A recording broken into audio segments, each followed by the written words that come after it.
Okay. Good evening, everyone. It's 6 o'clock, and it's the town council meeting here on May 21st, 2024, here in the Yucca Valley Community Center, Yucca Room. I want to thank you all for coming. We are going to start off with the opening ceremonies and the call to order. Council members Abel, Dennison, Here. Droz, Here. Schooler, Here. and Mayor Lombardo. Here. We're going to have Council Member Abel lead us in the pledge. We will have the invocation led by Pastor Bill Wilcox from the Living Hope Church. So please stand and follow. All right, well, thank you. Ready, begin. I pledge allegiance to the flag of the United States of America and to the republic for which it stands, one nation, under God, indivisible, with liberty and justice for all. Thank you. Let us pray. Almighty God, maker of heaven and earth, and the giver and sustainer of all life, we come before you this evening to invoke your blessing on this meeting of the town council of our fair city.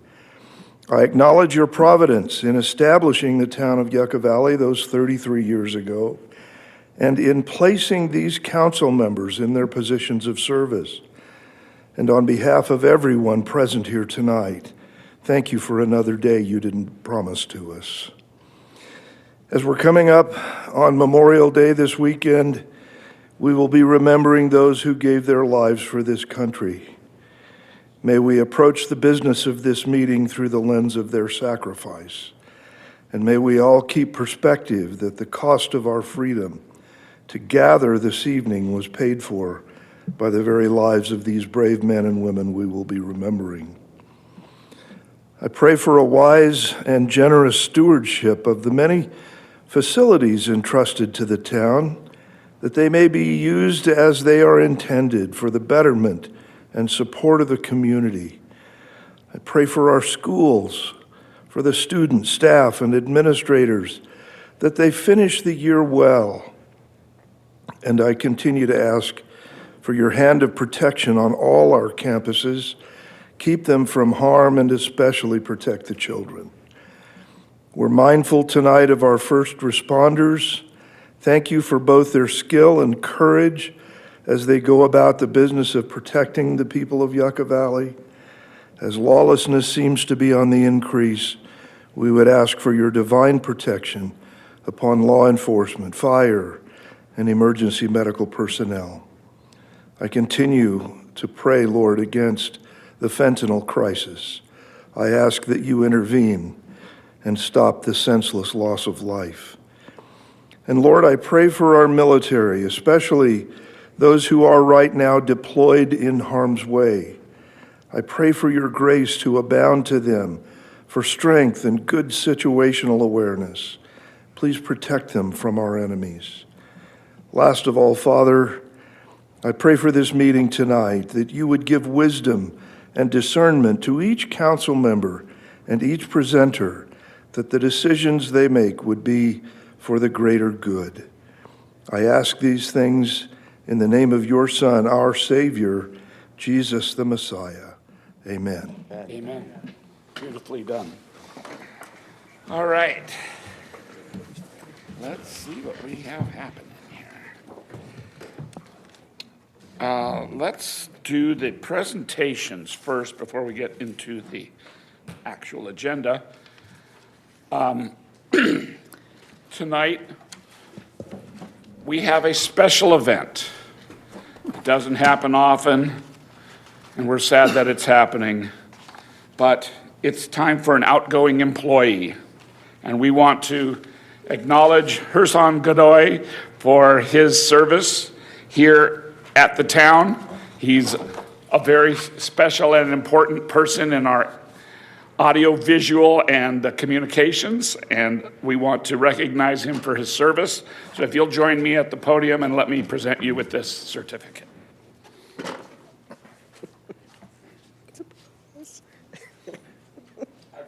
shy. So I'm only going to make I you don't speak think you for want a to give few me minutes after. the microphone.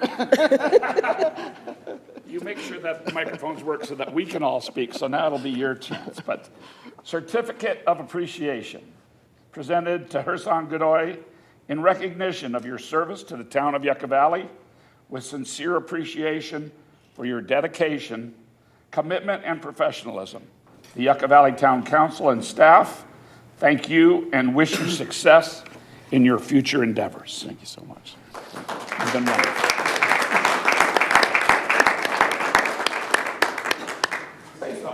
Tell us what's next. Thank you, Honorable Mayor and Council. I wanted to just say a couple of things about Hersan. As we know, today is his last day. We're very sad that he's leaving, but his contributions have been very invaluable to us. He has been helping keep everything running very smoothly behind the scenes for all of our meetings, all of our audio and video. So I just want to tell Hersan, thank you so much for everything that you've done, all your contributions that you've made for the town, and we really wish you the best in all your future endeavors. So thank you.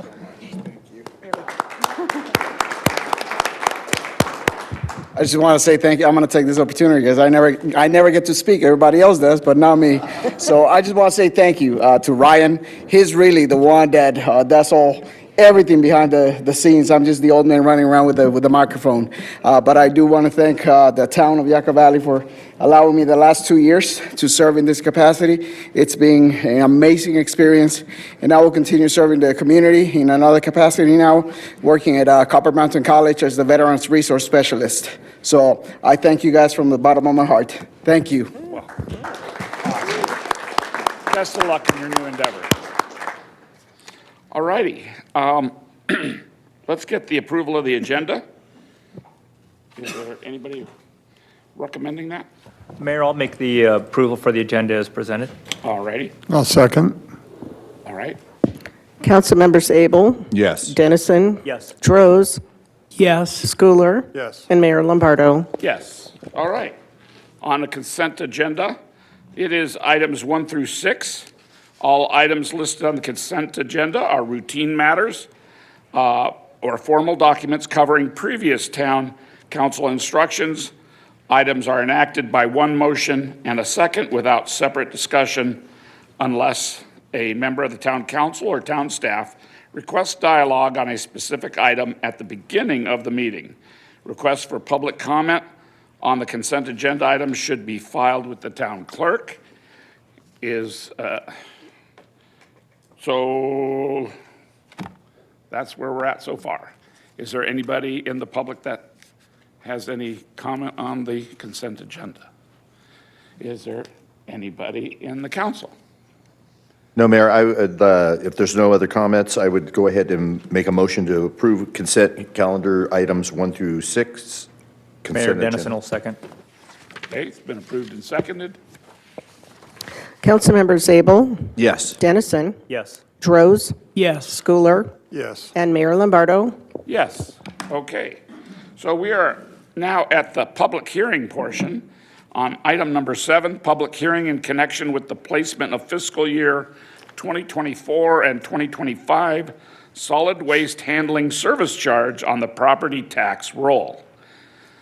And who's going to be? Good evening, me. Yes, of course. Good evening, Honorable Mayor and Council.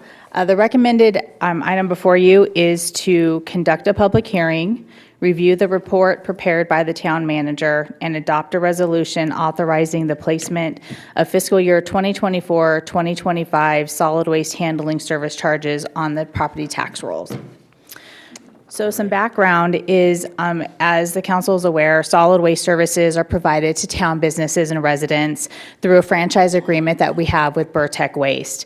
The town's franchise agreement and the solid waste ordinance both include provisions authorizing the town to collect solid waste service charges on the property tax rolls at the same time as general property taxes. And we have been collecting those fees since 2020. In accordance with Health and Safety Code 5473, the town has prepared a written report which contains a description of each parcel of real property receiving solid waste handling services and the amount of the charge for each parcel for the 24-25 tax year. The report is on file with the town clerk, and it's also attached as Exhibit A to the resolution, and I also have it on the table at front in that binder. Over the past 4+ years, staff has been analyzing and communicating with operational and financial impacts associated with implementing the various new mandates from the state, specifically SB 1383. And SB 1383, as a quick little reminder to everybody, it mandates that all cities and counties implement organics recycling, waste collection services for all residents and businesses. And these services and regulations are imposed by the state through SB 1383, and they're required of the town under the threat of corrective actions and fines. So in order to comply with the state mandates, the town launched its organics recycling program in January of 2024, and the new program required the addition of several required services, such as new residential curbside carts, new commercial bins, new trash trucks, new disposal technologies and capacities, new handling equipment, and increased transportation costs. So for the current fiscal year that we're in now, 23-24, it was determined that the organics recycling program costs to comply with these state regulations would be phased in by the franchise hauler over a 2 to 3 year period through increased residential and commercial rates. And so 6 months of organics collection was included in this year's property taxes. And that included the initial program startup and then the 6 months of rates. And it was anticipated that the rates would need to be increased another 21% for the fiscal year 24-25. However, after going through everything, Vertex tax roll billing rate for the most common 95-gallon residential service is going to be increasing 15% instead of the 21% that we originally estimated last year. So it'll be increasing from $27.33 per month to $31.59 per month for the fiscal year 24-25 tax year, like again, for the most common 95-gallon residential service. And that is reflecting a full implementation of the town's state-required organics recycling program. And going forward, the rate should moderate now and only be increased by normal CPI adjustments as they have been in the past. So again, this type of increase, though, is typical for cities and counties across the state. It's very common, and inclusive of all the rate adjustments, Yucca Valley's rates actually still are much lower than surrounding jurisdictions.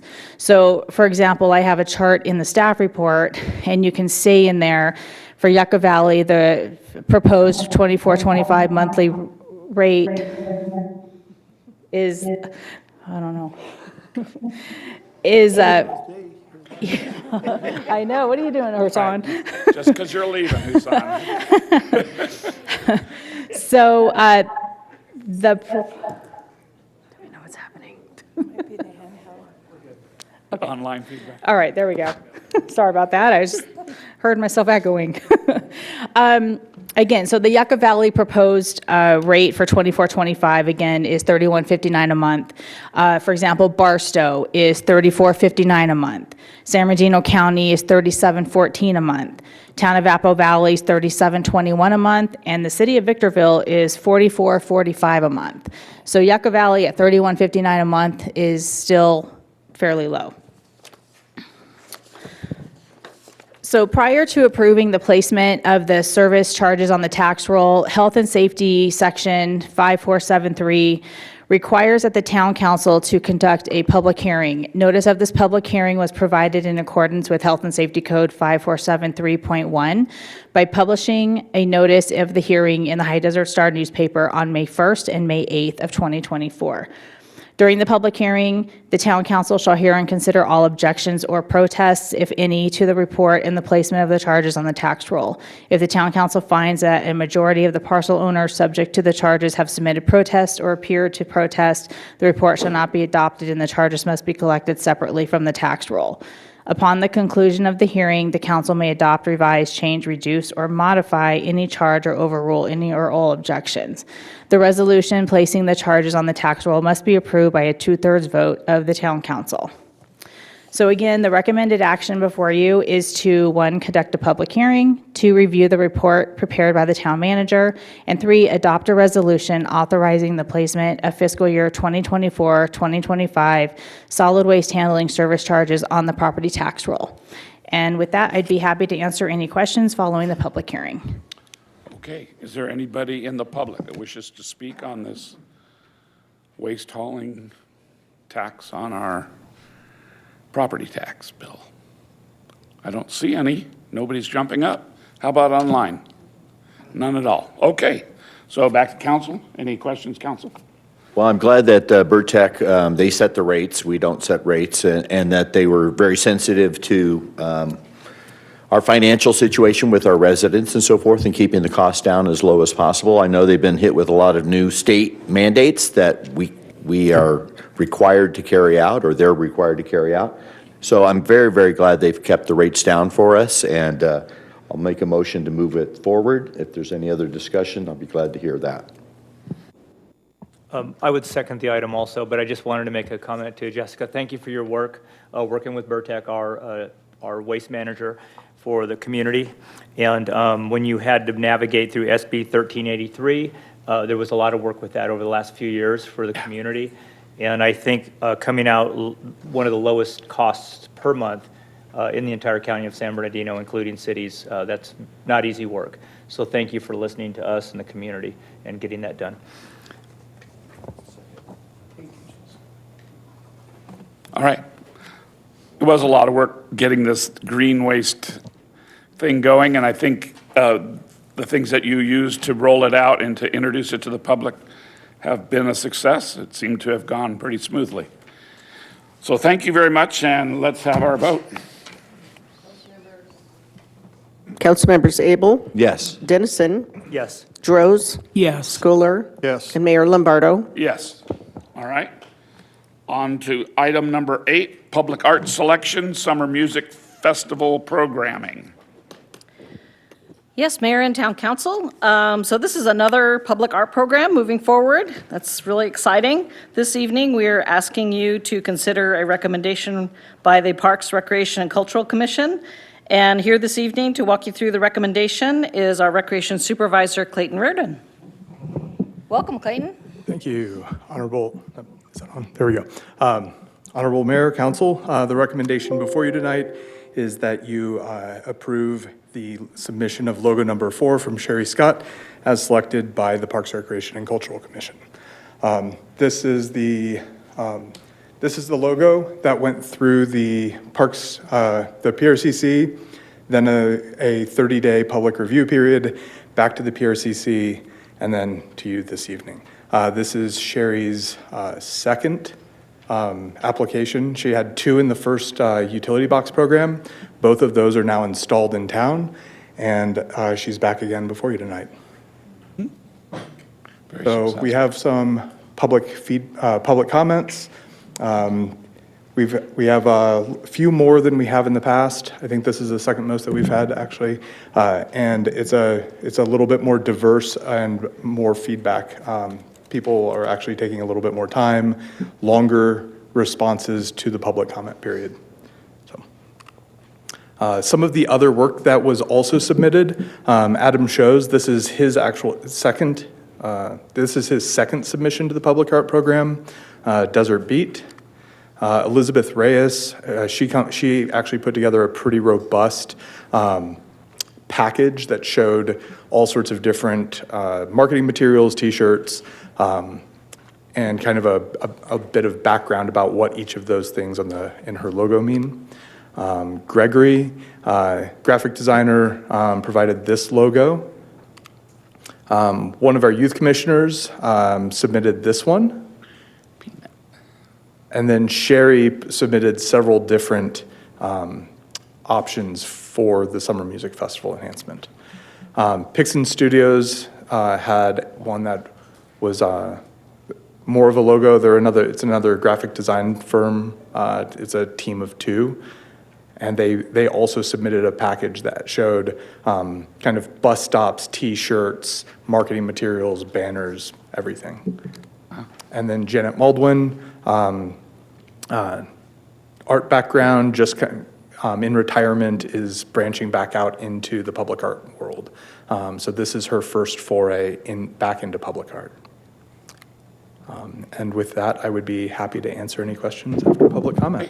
Is there any comments or questions from the audience? Come on, don't all be quiet. No? Okay, it's scary. Anybody online that wants to comment? Anybody up here at the council table? Go ahead, Jim. Come on. So Clayton, well done on this. Is this artwork going to be used anything beyond? This will be the banners on the side of the stage, and where else? The intention was to use banners on the side of the stage, T-shirts, marketing materials, our rack cards for the Summer Music Festival, social media, newspaper, the full rundown that we typically do. So, and Sherry is here tonight if you have any questions directly for her as well.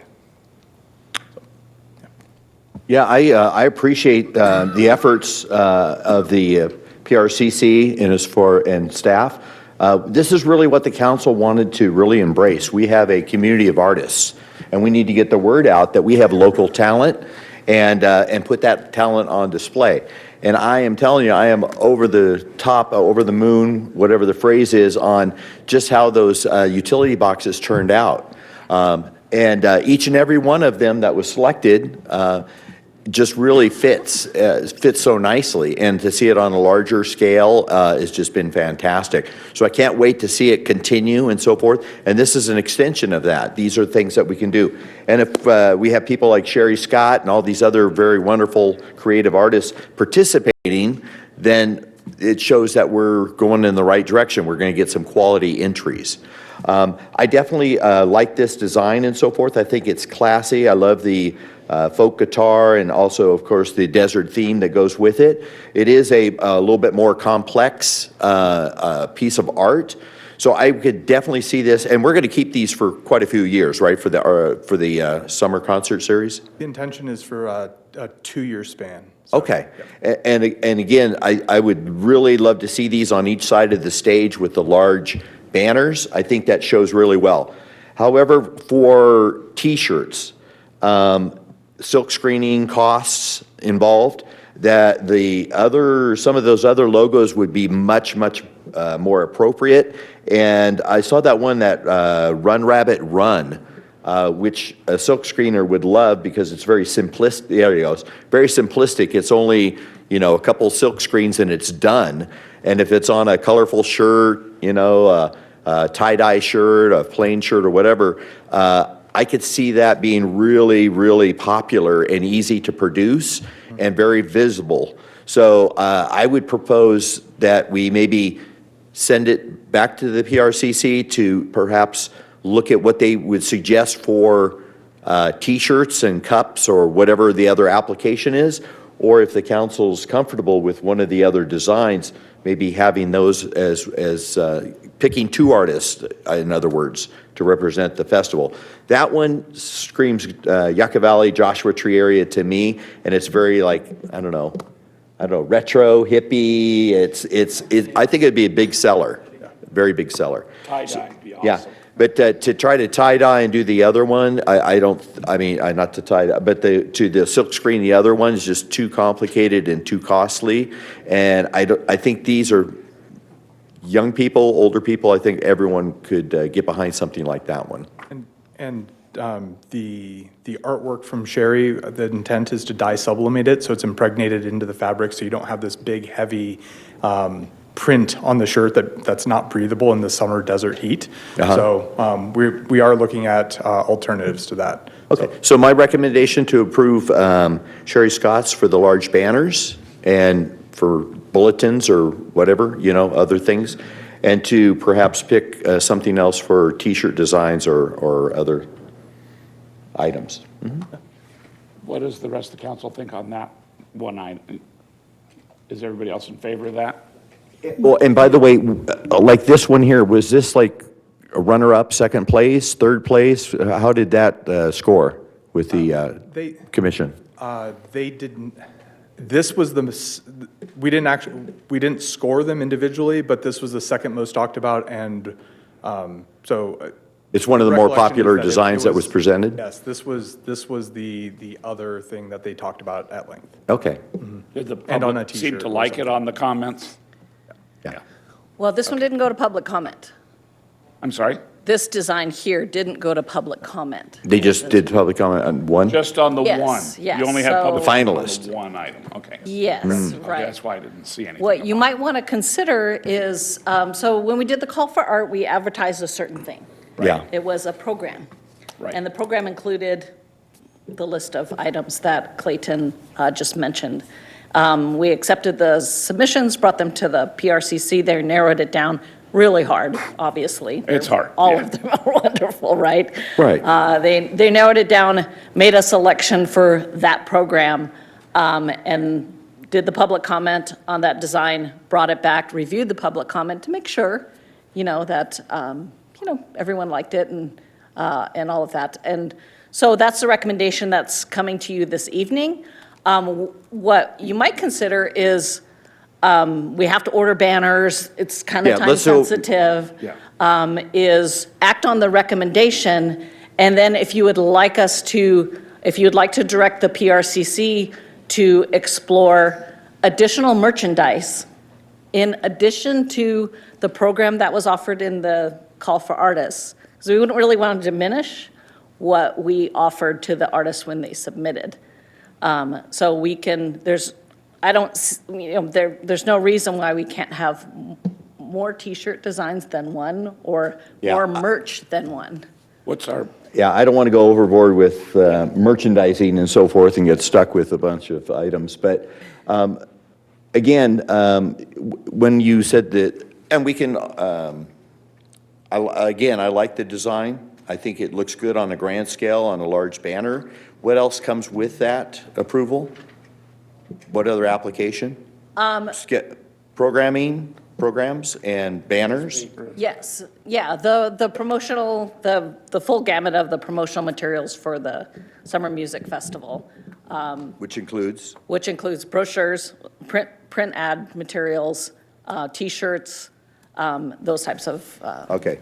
And that goes back to my, are committed to doing a T-shirt with this design? I believe the call for art, did it mention it? Yes, Okay. we said banners and other items such as rack cards, online banners, social media posts, newspaper, like, They're asking if it said merchandise. And Yeah. And then does the artist get any return on the profits or sales or anything like that? Just the award of the contract? only the award of the. Okay. So we're not financially dinging her if we do a second T-shirt design? Correct. Right. Okay. Yeah. So I would recommend that we approve the suggestion of the PRCC as submitted, and then send it back to PRCC for additional ideas for T-shirt designs or cups, other items. What do you think? Yes, thank you very much for the work. I think this is fantastic. I'm not always the first one to talk about art, but I think the selection that we made right now makes a pretty good graphic presentation, especially for the music festival, being very music-oriented and not anything else, but visually, and then also through the print on it. But I like it. It's very clean and it looks good. I really think it's going to work out well. I would really focus on launching the program with this specific presentation right now that Sherry Scott put together. And I read the comments. They were all very positive and they were well-rounded. They were coming from all different angles about supporting the art program. But I agree also with Councilmember Abel that I think as we move into the program this year after the launch, we may want to use the PRCC to consider other things, other branding, and to just kind of liven it up. I think this would be pretty difficult to put on some kind of hat or even a shirt. But I think, like you were saying, the way that you're making it, multicolor, I have a lot of shirts like that, and they wear well, they wash well, they breathe well, and they can get pretty crazy with the coloring. So it's very, very modern process now. But I do like the presentation. It's neat. I love the colors. Any comments? Yes, everybody pretty much said everything I was thinking, but I want to tell Sherry that's a beautiful, beautiful piece of artwork, so thank you so much. Thank you so much. I really appreciate the opportunity. Everything, I had a lot of fun doing it, and the utility box also, I was really happy with how everything came out, so thank you. All right. I have a motion. Let me just make a quick comment. I too like the artwork. I think it'll be great on banners and brochures and print. I'm in favor of multiple opportunities for artists to have their work seen by the public. So I would also agree with the idea of putting it back to the PPRC for Merck in a different way. And this is like a 2-year trial. We're going to see a lot of iterations of different things. We're going to learn and we're going to move forward as we go. And so I think this is a great starting point.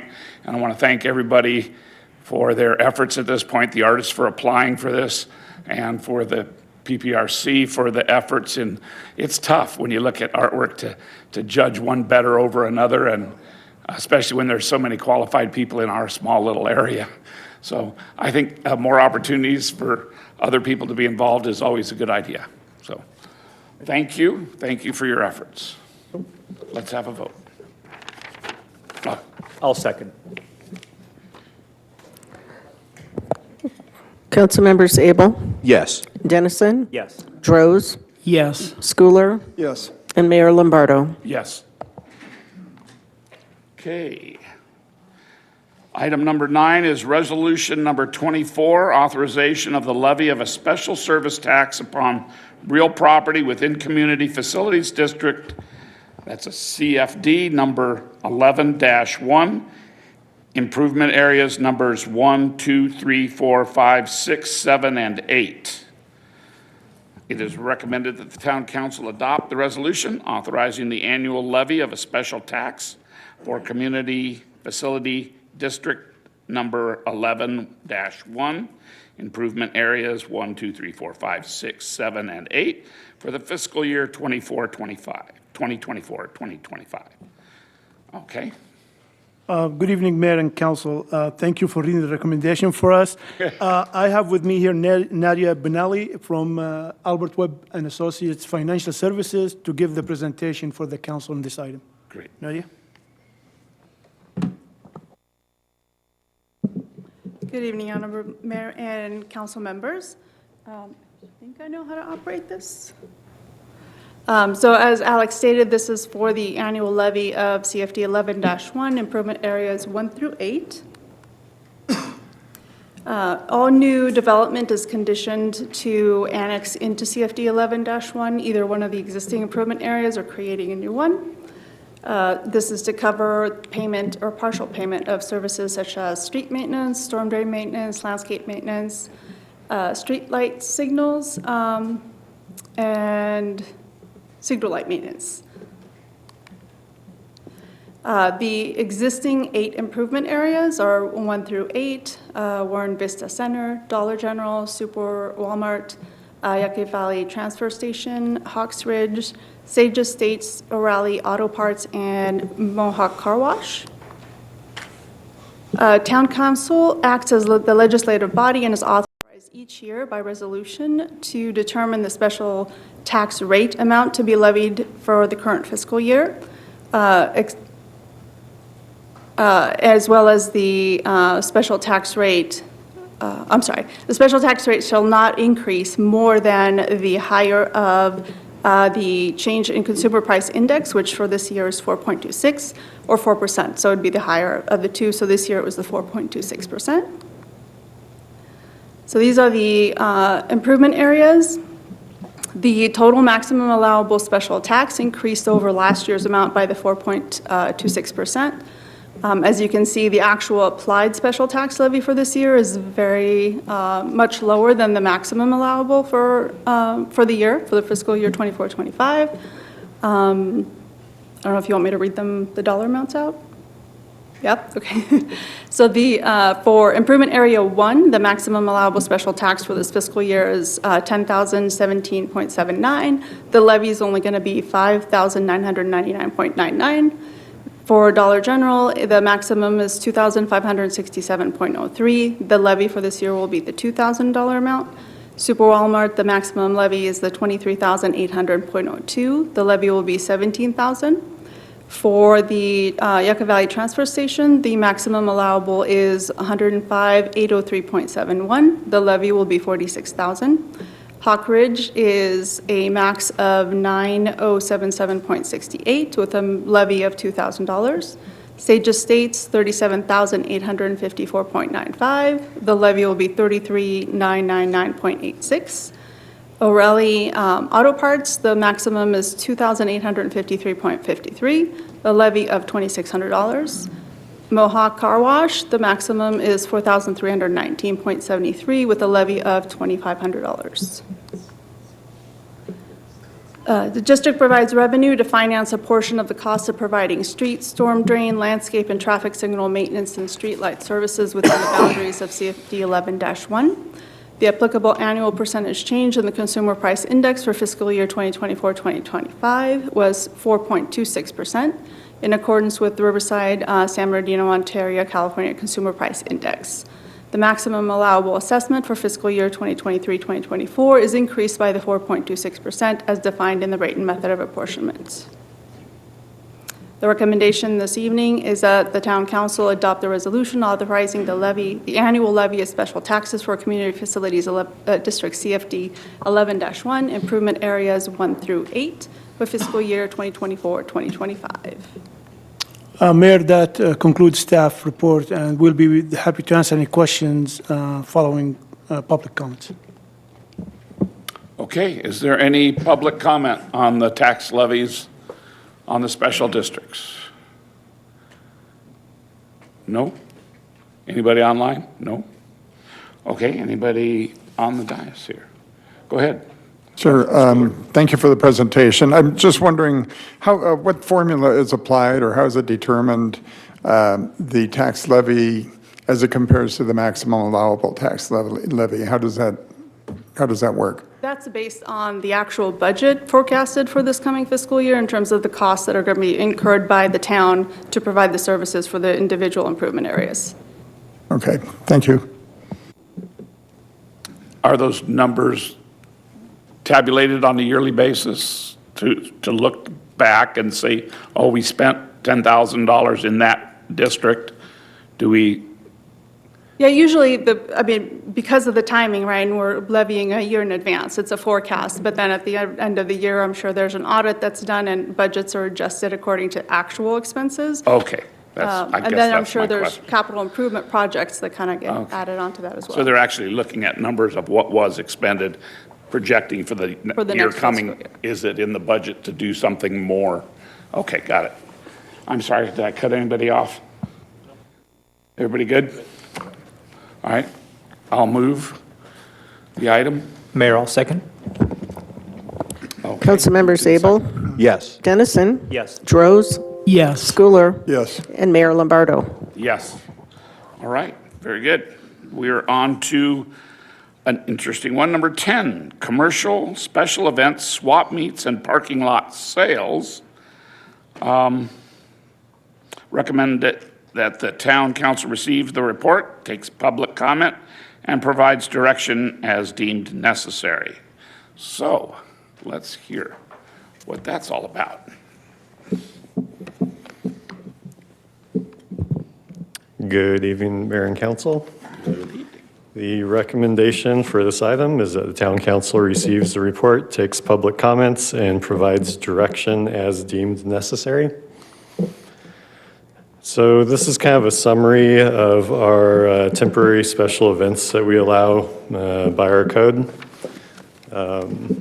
Starting with farmers markets at the top, church tent revivals, circuses and carnivals, fairs, concerts, parades, exhibits, car shows, street fairs, or similar events, seasonal holiday sales.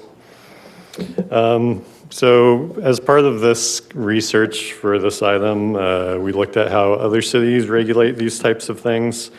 In short, they're substantially the same as our regulations, pretty consistent across jurisdictions. In this column, you'll see permitted zoning districts, maximum number of days per year that they can have the event. Maximum number of days per event, and then maximum number of days or events per year. On this slide, you'll see some examples of events we've permitted in the last few years. So Festival of Lights Parade, Grub Stakes, car show at the High Desert Pregnancy Clinic, walkathon with the same group, and the carnival periodically that you'll see on the north side of the highway.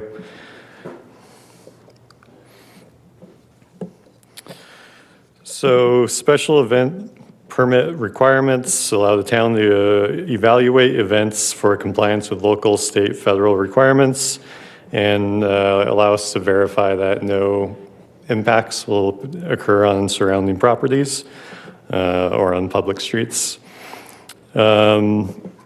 So these are kind of a list of things that we evaluate when we get these types of permits. The site, size and design, circulation, how are people going to get to and from these events, make sure they're not going to block anything, make sure ADA access is provided, restrooms, trash, other agency review if streets are being shut down, sheriff and fire review, et cetera, and then ensuring that there's a deposit in case things go haywire and we need to clean stuff up.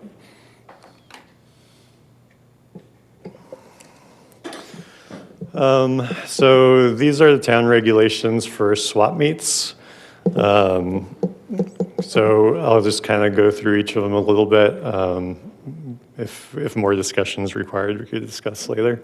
But so number one, swap meets shall be allowed on any land that's adjacent to, on any land that is adjacent to or abutting SR 62 and SR 247, unless the sales activity is a minimum of 400 feet from any property line adjacent to either highway. I believe that should say shall not be allowed within 400 feet. Yeah, we got a typo there. Apologies for that one. So if it's adjacent to the highway, it has to be set back from the highway, or from either highway, I should say. In general commercial zoning, if the general commercial property is adjacent to any of those other types of properties, single family, mixed use, et cetera, it needs to be at least 200 feet from those neighboring properties if they're zoned differently. Some design standards in D, restrooms need to be provided,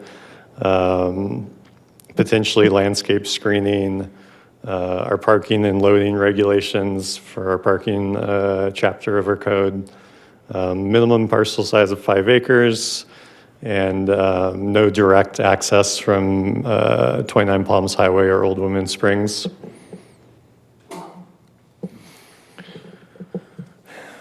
So chapter 9.14 regulates swap meets, town Yucca Valley, standards and regulations for specific uses in non-residential districts, provide development standards for the establishment and operation of swap meets and flea markets.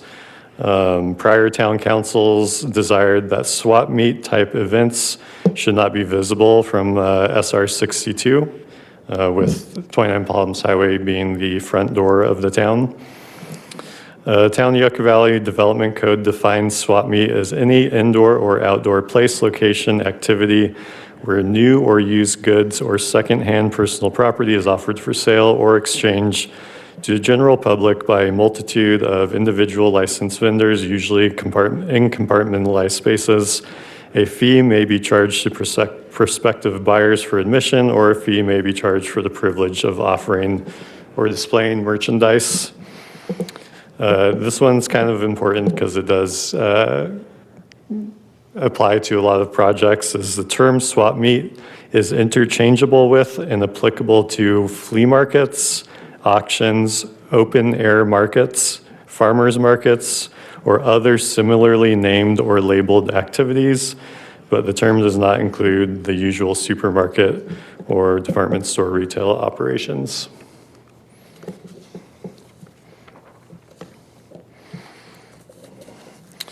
Related to the definition of swap meet, the Town of Yucca Valley Code defines farmers markets as a public market at which farmers and other vendors sell produce directly to consumers. Farmers markets include certified farmers markets. Produce at farmers markets may include produce purchased from wholesalers and retailers. Farmers markets shall be composed at a minimum of 80% business activity of fresh produce, artisan cheeses, hand-harvested honey, flowers, and other fresh small batch foodstuffs. The remaining 20% business activity at farmers markets may be composed of the sale of art, handcrafts, and other handmade goods. So when we review farmers markets requests, we do apply those standards and review to make sure that the majority of the things being offered is food-related, farmer-related, if you will. Jared, before we go into parking lot sales, let's summarize what this section of the code says. So can we go back to the table for just a moment? So in terms of special events, when whether it's the council or members of the community are looking for the opportunity to have special events, this section of the code provides those opportunities. Fairs, concert, parades, exhibits, car shows, street fairs, or other similar events. Farmers markets. So all of those opportunities are available through the town's codes. Most of these ordinances have been in place, I believe, and I was in one of our, was it not in one of our slides, Jared, back in the late 90s. These were established by prior town councils. So the flexibility is there. There may be some minor tweaking depending upon what people want to see accomplished, but the opportunity for all types of special events exists through these sections of the town code. Fast forward now, if we go back to farmers markets, and let's stop on the page that, let's stop here for a moment, go back one slide, thank you. So the term swap meet is interchangeable with and applicable to flea markets, auctions, open air markets, farmers markets, or other similarly named or labeled activities. Prior town councils did not want to see junkyard sales occurring along Highway 62, the town's front door. So how did they address that issue? We go to the next slide. Between this definition and a farmer's market shall be composed of 80% fresh produce with 20% of the sale of art, handcrafts, and other homemade goods. Same approach. We don't want to end up with junkyard sales along Highway 62. And that was the purpose that the prior town councils enacted in these different sections of the code. So to summarize, all of the opportunities are there for many, many types of special events. And then number two, the focus of prior town councils was to keep Highway 62 looking good in terms of the commercial enterprises along the highway, just as the current council has been talking about your strategic priority of the appearance of Highway 62. Jared, if you want to proceed, please. All right, so parking lot sales, town standards for parking lot sales are prohibited within the development code. Parking lot sales are defined generally as as a category of outdoor and promotional sales conducted by one or more established businesses that are held on the same site but outside the confines of the structure of the business. Parking, access, and circulation typically cannot be eliminated, as those are basic requirements for the operation of the business from its structure. In jurisdictions where parking lot sales are a permitted use, standards generally address duration, frequency of events, access, circulation, screening requirements, and merchandise that can be sold. So let's stop here for a minute. Typical municipal zoning codes identify what they call open lot services. Those are the type of services that are not anticipated to be behind enclosed walls. Those typical open lot services are primarily automobile sales, landscape nurseries, home improvement stores, and equipment rentals, and maybe a couple other categories. Those are open lot services. There's commonly zoning restrictions where those can be located. Some places they want them visible, some places they don't want them visible, so they don't allow them in those zones. Home Depot, for example, under their specific plan zoning, they are authorized for outdoor storage. Tractor Supply, under their conditional use permit, they have special provisions for outdoor storage.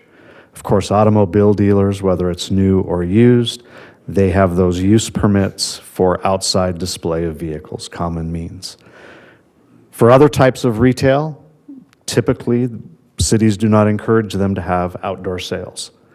That's not the intent. Their entire projects are designed to accommodate parking, pedestrian access, emergency vehicle access, and patronage through customers. And that's why you typically don't see, when you drive commercial corridors in communities, that they have outdoor displays in their parking lot areas. Now, historically, town staff has worked with businesses such as Big Five when they have their overabundance of shoes and they want to have a shoe sale. We have issued them a permit to set up on the sidewalk in front of Big Five. But we've ensured in that process that their ADA parking continues to exist, their ADA access, pedestrian access in and out of the structure exists, and that merchandise is only put out in the morning, the day of the sale, and then put away at the end of the day. So we've worked with vendors along those types of things. What you don't do, though, commonly in parking lot sales is allow businesses to eliminate all of their parking, to eliminate their handicap parking, to eliminate their handicapped access in order to hold special events. So if the council desires to see some different level of parking lot sales authorized, there would typically be standards addressed similar to the table that you've seen this evening. How many times per year? How many days can those events go on? And then there are standards. There has to be shared parking. The center has to be able to accommodate the normal business, circulation, and parking of all the customers for all the enterprises, emergency vehicle access, and all of those issues. So those can easily be tweaked into an ordinance if that's something that the council desires to accomplish. Thank you, Jared. All right, so on the following slides, we're going to go through some common special events that we see in other communities. These are all types of events that could be held in the town if desired by our current, sorry, one sec. All right, so the College of the Desert Street Fair and Farmers Market, this is kind of a basic layout of, I guess you'd say, their site plan for that activity. It's held at a public facility. This is a photo of that activity. Palm Springs Village Fest, where it's held on public right-of-way. Again, this is a type of activity that is possible with our current standards and regulations. A map of where that's held. Goldie Palooza, which was a golden retriever festival down near San Diego, record setting from what I understand. Yeah, so staff came across this one, thought it was interesting, where they are trying to always set the record for the largest collection of a specific type of canines in those events, and they hold it at different locations each year. We thought it was rather interesting. Yeah, how do you keep track of your dog? They all look the same. And one thing you'll notice in these is they're almost always held at some sort of public facility. It was very difficult to find examples of these events being held at private facilities. Just something to note. Wow, that's a lot of people. This is an image of where that's held, which is a public park near San Diego, or on the way to San Diego. Renegade Craft Fair. This is held in the, I believe it's Grand Park, directly in front of LA City Hall. That's the City Hall in the background. large craft fair in Los Angeles.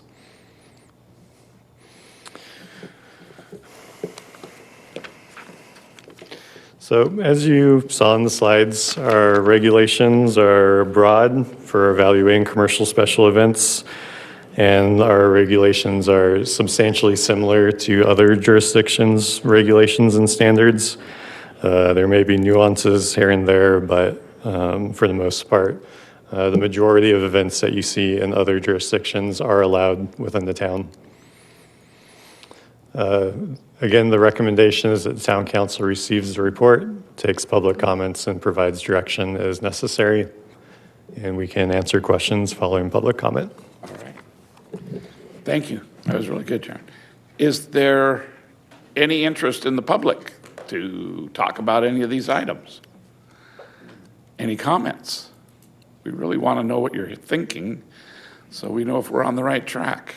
Please come to the podium, state your name, your city of residence, and let us hear what you have to say.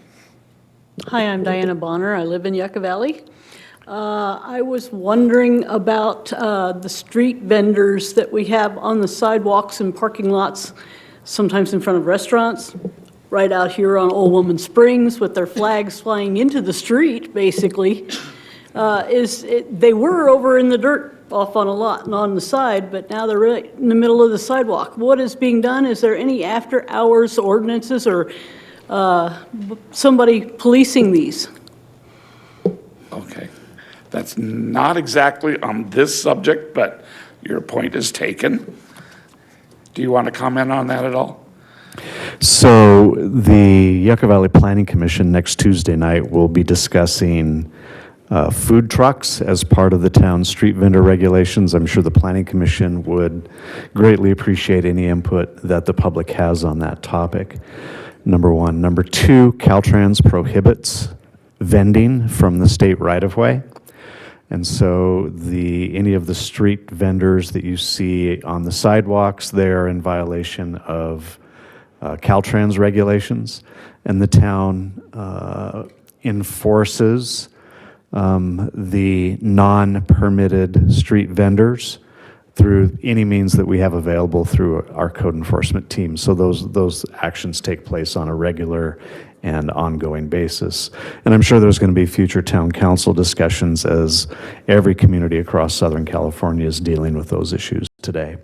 But the town does enforce those regulations. It's very important for those that are selling food products to be properly licensed by county health as well as permitted by the town in terms of the products that they're distributing out to the community. Thank you. Is there anybody else that wishes to comment? We would really love to hear what you think. Is there anybody online? Okay, is there anybody in the council that you start with you? Councilmember Thank you, Mayor. Dennison. So, Jared, just a couple things to clear up. One thing I was looking at in the existing ordinance, it was stating that farmers markets have an 80% threshold of requirement in order to be valid within the community. 20% can be left to other types of crafts and sales. When you talk about a craft fair, I get what it's called because it's crafts, so that would be my thought. The other one that you showed in Palm Springs, I believe it was the street fair. Actually, that was the one at the college. And I don't think they're selling streets. I don't know what they're selling in there or if there is a threshold in that model. And the other one was Village Fest. It doesn't really say what it is other than it's a fest of the village. Do they have thresholds within those? Do they allow, is it just a mixed bag? Can it be all or none? Or, you know what I mean? I'm looking to see how others compare with sales as compared to our current ordinance. Those, I don't have those exact events for how they regulate each of those examples, but generally speaking, other jurisdictions do have similar standards. It's not going to be exactly the same as ours, but they do limit farmers markets, generally food sales, stuff like that. So they do try to limit farmers markets from kind of deteriorating into, a swap meet, for example. Okay, and so there, some of them, as generically, as they're stated in here, they could end up being all crafts as truly a craft fair, but then they would probably allow participation as a farmer's portion. Would that be correct? Yeah, some of them, I could speak for the Renegade Fair because I've been there. They usually do have a small percentage of, some sort of quick sale food like drinks or snacks or whatever, but it's usually a fairly small percentage of the vendors who are not selling handmade goods for that example. Okay. And the Golden Palooza and Bacon Fest, is that what they have going there? 100% golden retriever. No, thank you very much. That helps a lot. Brad? I have a couple questions. Well, first, as a thought, when I heard the word circus, I remember Yucca Valley years ago, and Shane might remember this. There were a couple circuses in Yucca Valley, and I believe an elephant got loose once. Was that correct? Actually, a pink elephant got loose on a council meeting night. Oh, man. And the pink elephant was captured at Del Taco West. Eating enchiladas. Well, anyway, circus brought that up. But my concern is with farmers markets. To me, that's not the same as like junkyard sales or swap meets. And the requirement is 400 feet from the property line. I mean, from the highway, if you were in front of the old Sprouse Reeds Cornet, oh, nobody remembers that. The old movie theater, that parking lot, 400 feet would be inside the building.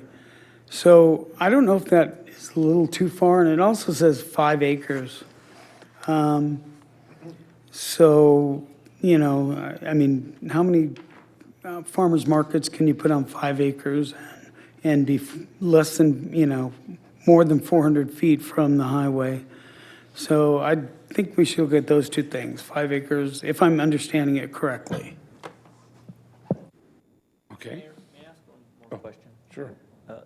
Councilmember Droz made me think of something I wanted to ask you, is that you showed some of those being on public lands, and that way the local jurisdiction could approve or not approve. Would that be exemptive of the regulations for someone that wanted to do it on private property?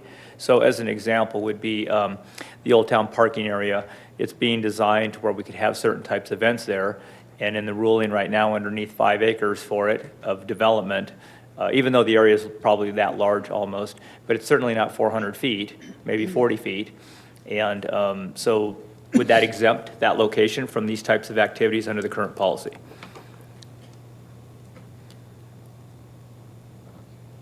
I'm going to defer to Shane for that one. Hot seat. So the intent of these regulations when they were acted by prior town councils was applying those rules to private operators. And there really was not the thought in terms of town-sponsored events.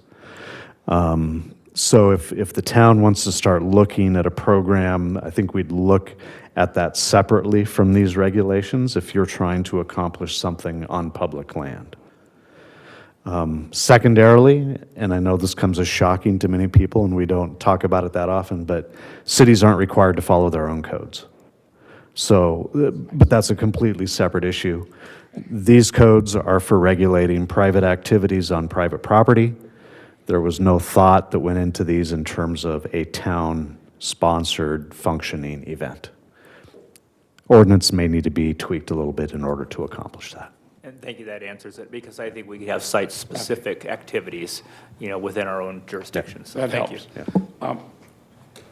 Before I get to this side, I wanted to ask, with these regulations, the things in Old Town that I think we wanted to see more activities going on there. What areas if it's along the highway, I can't think of anywhere that's 400 feet away, from the highway that you can do any of these things. I don't have a map in front of me, but are there locations that we've done any of these kinds of things? Maybe behind the Welcome Center, Would that be they have a huge parking lot behind the Welcome Center. Would that be within 400 feet of the highway? Yeah, it's too close. That's a public property again, though. I'm sorry? That'd be, once again, public property. Public property, because we own that. Okay. Other question would be, in my youth, I attended a church that often had a parking lot sale to raise funds for the youth group. Would those kind of things be permitted in this structure? Or are they totally trying to eliminate swap meet, that kind of rummage sale or whatever fundraiser type activities for churches or organizations that might take place in a parking lot of a business person? So that essentially falls under parking lot sales, which are not in the town's code today, and since they're not in the town's code, they're classified as prohibited activities. Okay. And that's the bottom line in terms of what the regulations state today. Okay.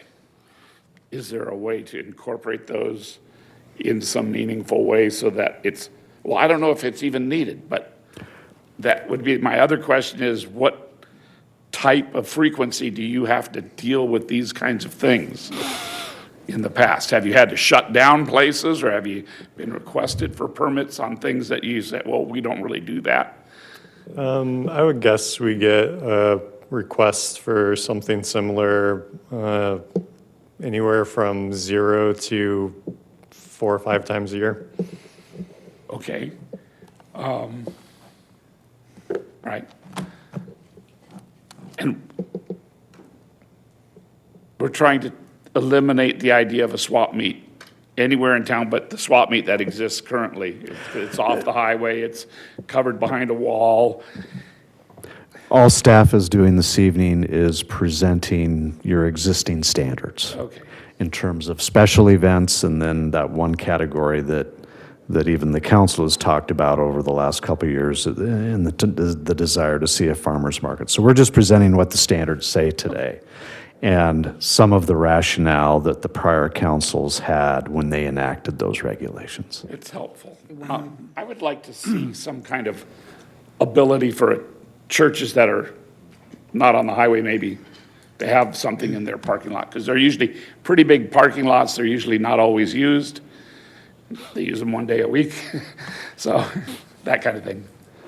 You say one thing? Sure. I think I'd like to see the planning commission look at like a few simple changes, just a few things we're mentioning, maybe the 400 feet and the 5 acres, and with a farmer's market. I mean, we don't want swap meets along the highway, but maybe things like farmer's markets, because those are really charming, when I drive through other towns, and I don't think that's a bad look. So I think the planning commission looking at a few things that we point out would be good, but I don't think it would be good to go over the whole thing necessarily. It seems pretty good. Okay, I'm sorry, cut you guys Oh, off. no problem. Well, I'm in general agreement with the previous town council's direction and what they've put together here, but I do have a couple of questions. A certified farmer's market, who certifies it, and what, how would we know that they're did they bring something with their permit that they're certified? I believe it's county environmental health that provides the certification on the farmer's market, if I recall correctly. Yeah, that's my understanding as well.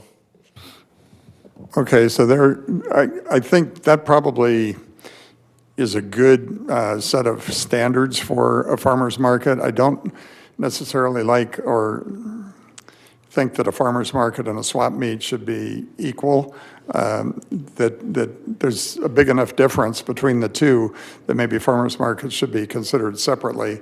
A certified farmer's market. But on the parking lot sales, we'll move on to that. Does that, something like what Desert Nest does once in a while, is that a parking lot sale? Is that what what do we call that? I've not attended that, but to my understanding, they are bringing in outside vendors that are selling outside vendor products from the parking lot. I think under our definitions, it probably falls under flea market. Parking lot sales are typically for the purpose of selling of the products that are inside the building. So is that type of event something that the town desires to see along the highway where commercial properties are bringing in other vendors onto the commercial site to sell other products? That's a council conversation. Is that something typically you see in cities? No. Now, is it a once or twice a year? Is it a Christmas time, Christmas theme sale? Is it very limited to some special criteria such as that? That's a possibility, but on a frequent basis, I don't think you see that very often. Let me comment on one little bit on that.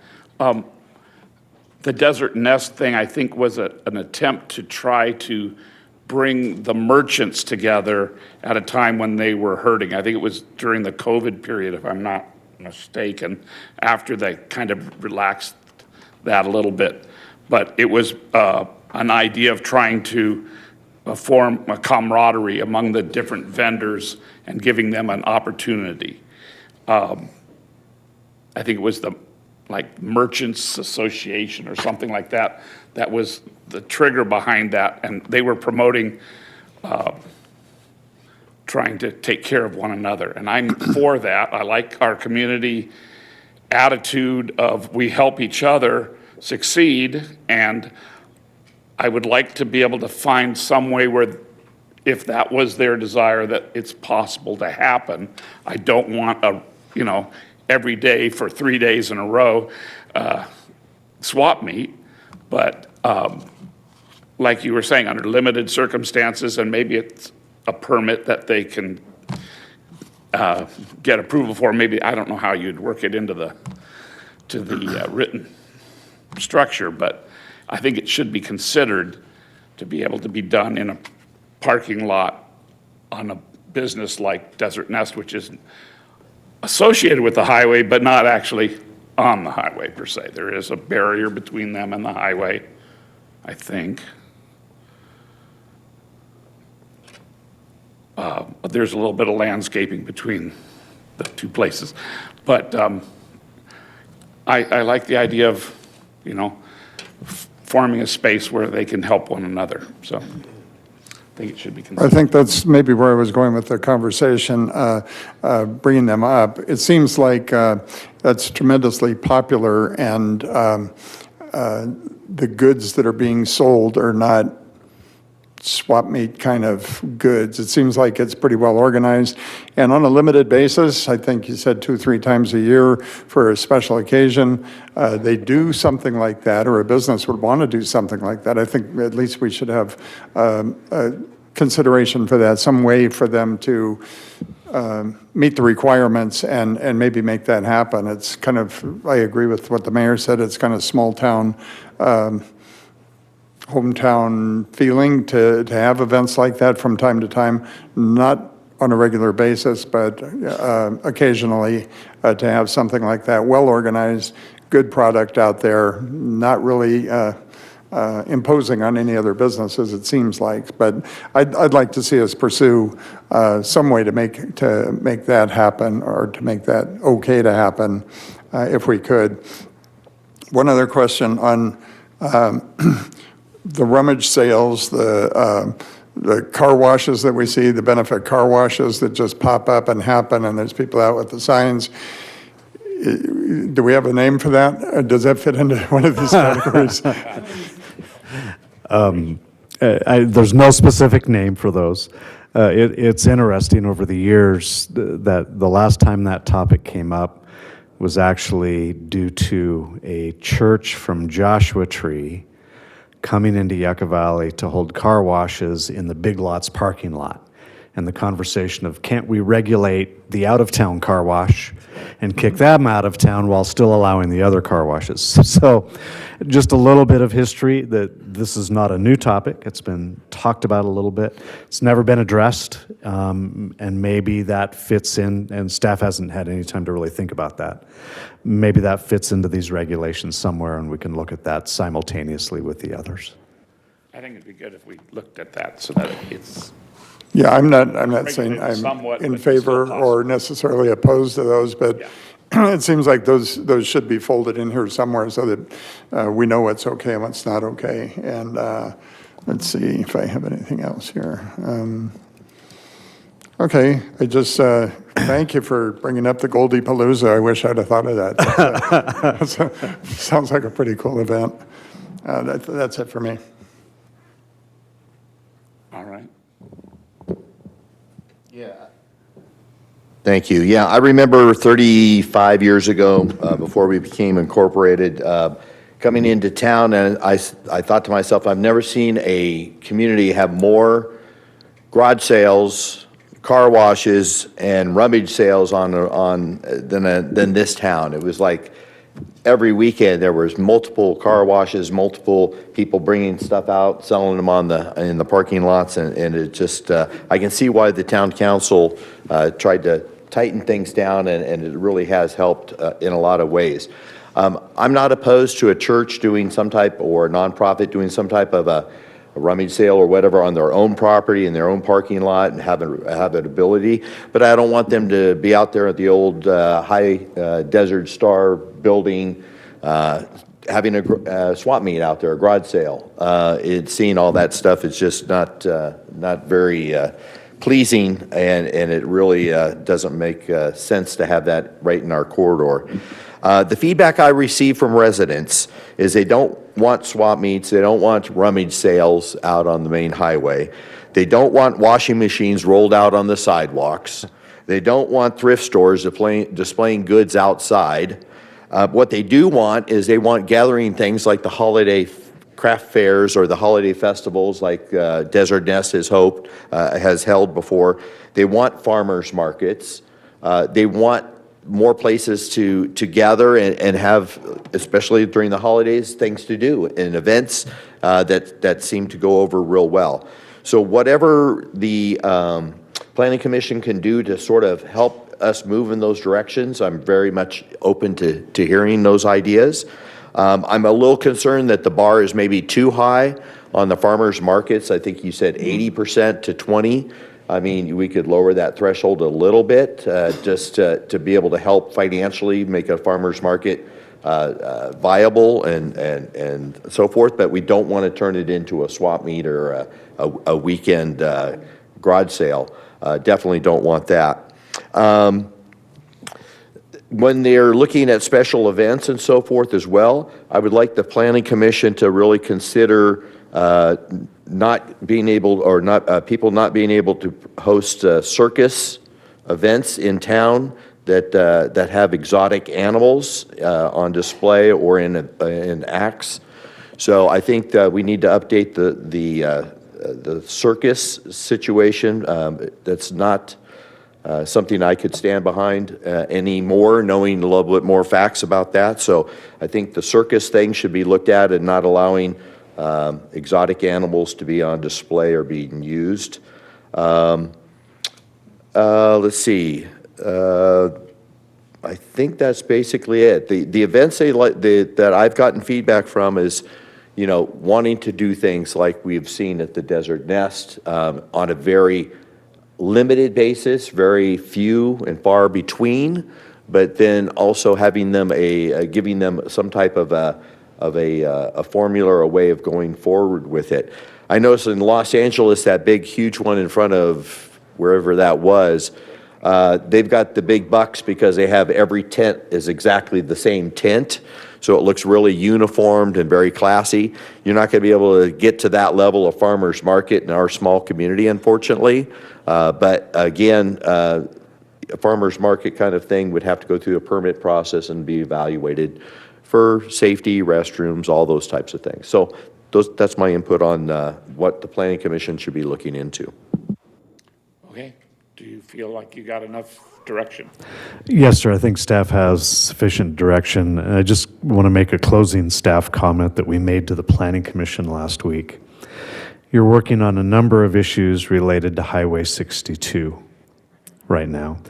You've got your town council strategic priority of improving the appearance of Highway 62. We're talking about regulations separate from each other about street vendors, food trucks, parking lot sales, and farmers markets. Those need to be looked at very carefully, comprehensively, because if they're not, the result that you get may not be in line with your strategic priority of improving the appearance of Highway 62, if they're not done correctly. So I just wanted to mention that, the potential impacts that come out, and I'll just give you one example, Desert Nest, and the council's mentioned limited number of times. But what happens if 37 businesses along the highway do that 4 times a year? So those are the things that we think about when we're looking at these standards and putting these regulations together long term. But thank you. Staff has sufficient direction this evening. Great, thank you. All right, on to item number 11, Cal City's strategic priorities and governor's fiscal year 2024-25 state budget update. Thank you, Mayor and Council. Very briefly on this item, you know it's budget time. Everybody's doing them. We're doing our 2-year budget. The state is in the process of looking at their budget as well. When we follow and track budgets at the state level, we do them based on experience and knowledge of what potentially could or could not happen depending on what the situation is. This year, the state's dealing with anywhere from a $40 to $80 billion shortfall, depending on which numbers you're looking and how you calculate them. So we have sensitivity to that at the local level, and we also have skepticism, and we don't want to be asleep at the wheel. You'll remember back to 2010, there was really a kind of a seismic shift coming out of Sacramento, and that was the elimination of redevelopment agencies. That has and continues to have a significant impact, not only on our economic development of our RDA corridor, which is primarily Highway 62, but also on housing and the ability now to no longer have a dedicated housing fund source to help us meet our housing goals as they're established. So these are some of the things that occur through the state budget process, and if you're not aware of it, you can be caught in a place that you don't want to be. So we've looked at that in the current proposal that's put out by the governor in the May revise. Generally speaking, it does not impact local municipalities directly, particularly in terms of the general fund at the state level. So in your agenda on stamp page 415, there is a chart that identifies how the state is proposing or how the governor is proposing to solve their problem. I will give them credit in that they're not only looking at fiscal year 24-25. The governor is also looking at 25-26, and he's proposing a spending structure that will address the projected deficits for both of those upcoming years. So that's good to see that there's at least some foresight in that activity. The primary objectives in their solution is kind of across-the-board program reductions. There are some increases. The increases are not new taxes. What they are is essentially the reduction of tax credits for certain types of businesses, as well as a Medicare type of surcharge that they're raising revenue on. So that's the good news. There is some impacts, though, to the town of Yucca Valley specifically, and that's in transportation. The current budget proposal for transportation is a reduction of $300 million in the active transportation program, ATP. We are often an applicant on certain programs within there, and so that reduction will probably result in fewer projects being awarded, and then $100 million in the subsequent year for the ATP program. The other reduction that is likely to affect our area is in the HAP program. That's the Homeless Housing Assistance and Prevention Program. Round 5 is eliminated. That's $260 million elimination.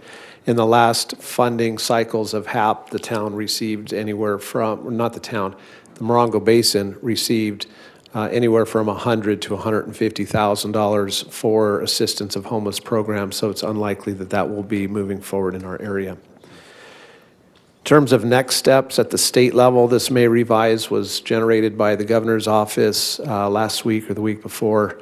The state legislature will now go and reconcile that with their spending plan moving forward. That needs to be done by June 15th. Otherwise, the legislators take a pay cut or a haircut, and they don't like that. So we presume that that will happen. Although the reality is, with trailer bills, the budget process can continue all the way into the fall. So that's the way that it works, but we will continue to keep the public and the council apprised as changes move forward to let you know how and if there is any potential impacts upon your municipal budget. Concludes staff report, Mayor. Happy to answer questions after public comment. Is there anybody in the public that would like to comment? Quiet crowd tonight. Nobody online. Okay. Anybody at the council table? No? We're quiet too? Yeah? Okay. So we were supposed to receive and file. Okay, we're good on that. Land development update report. This is of interest to hopefully more people. What's going on in town? Mayor and Council, Jared's going to walk through a number of projects this evening.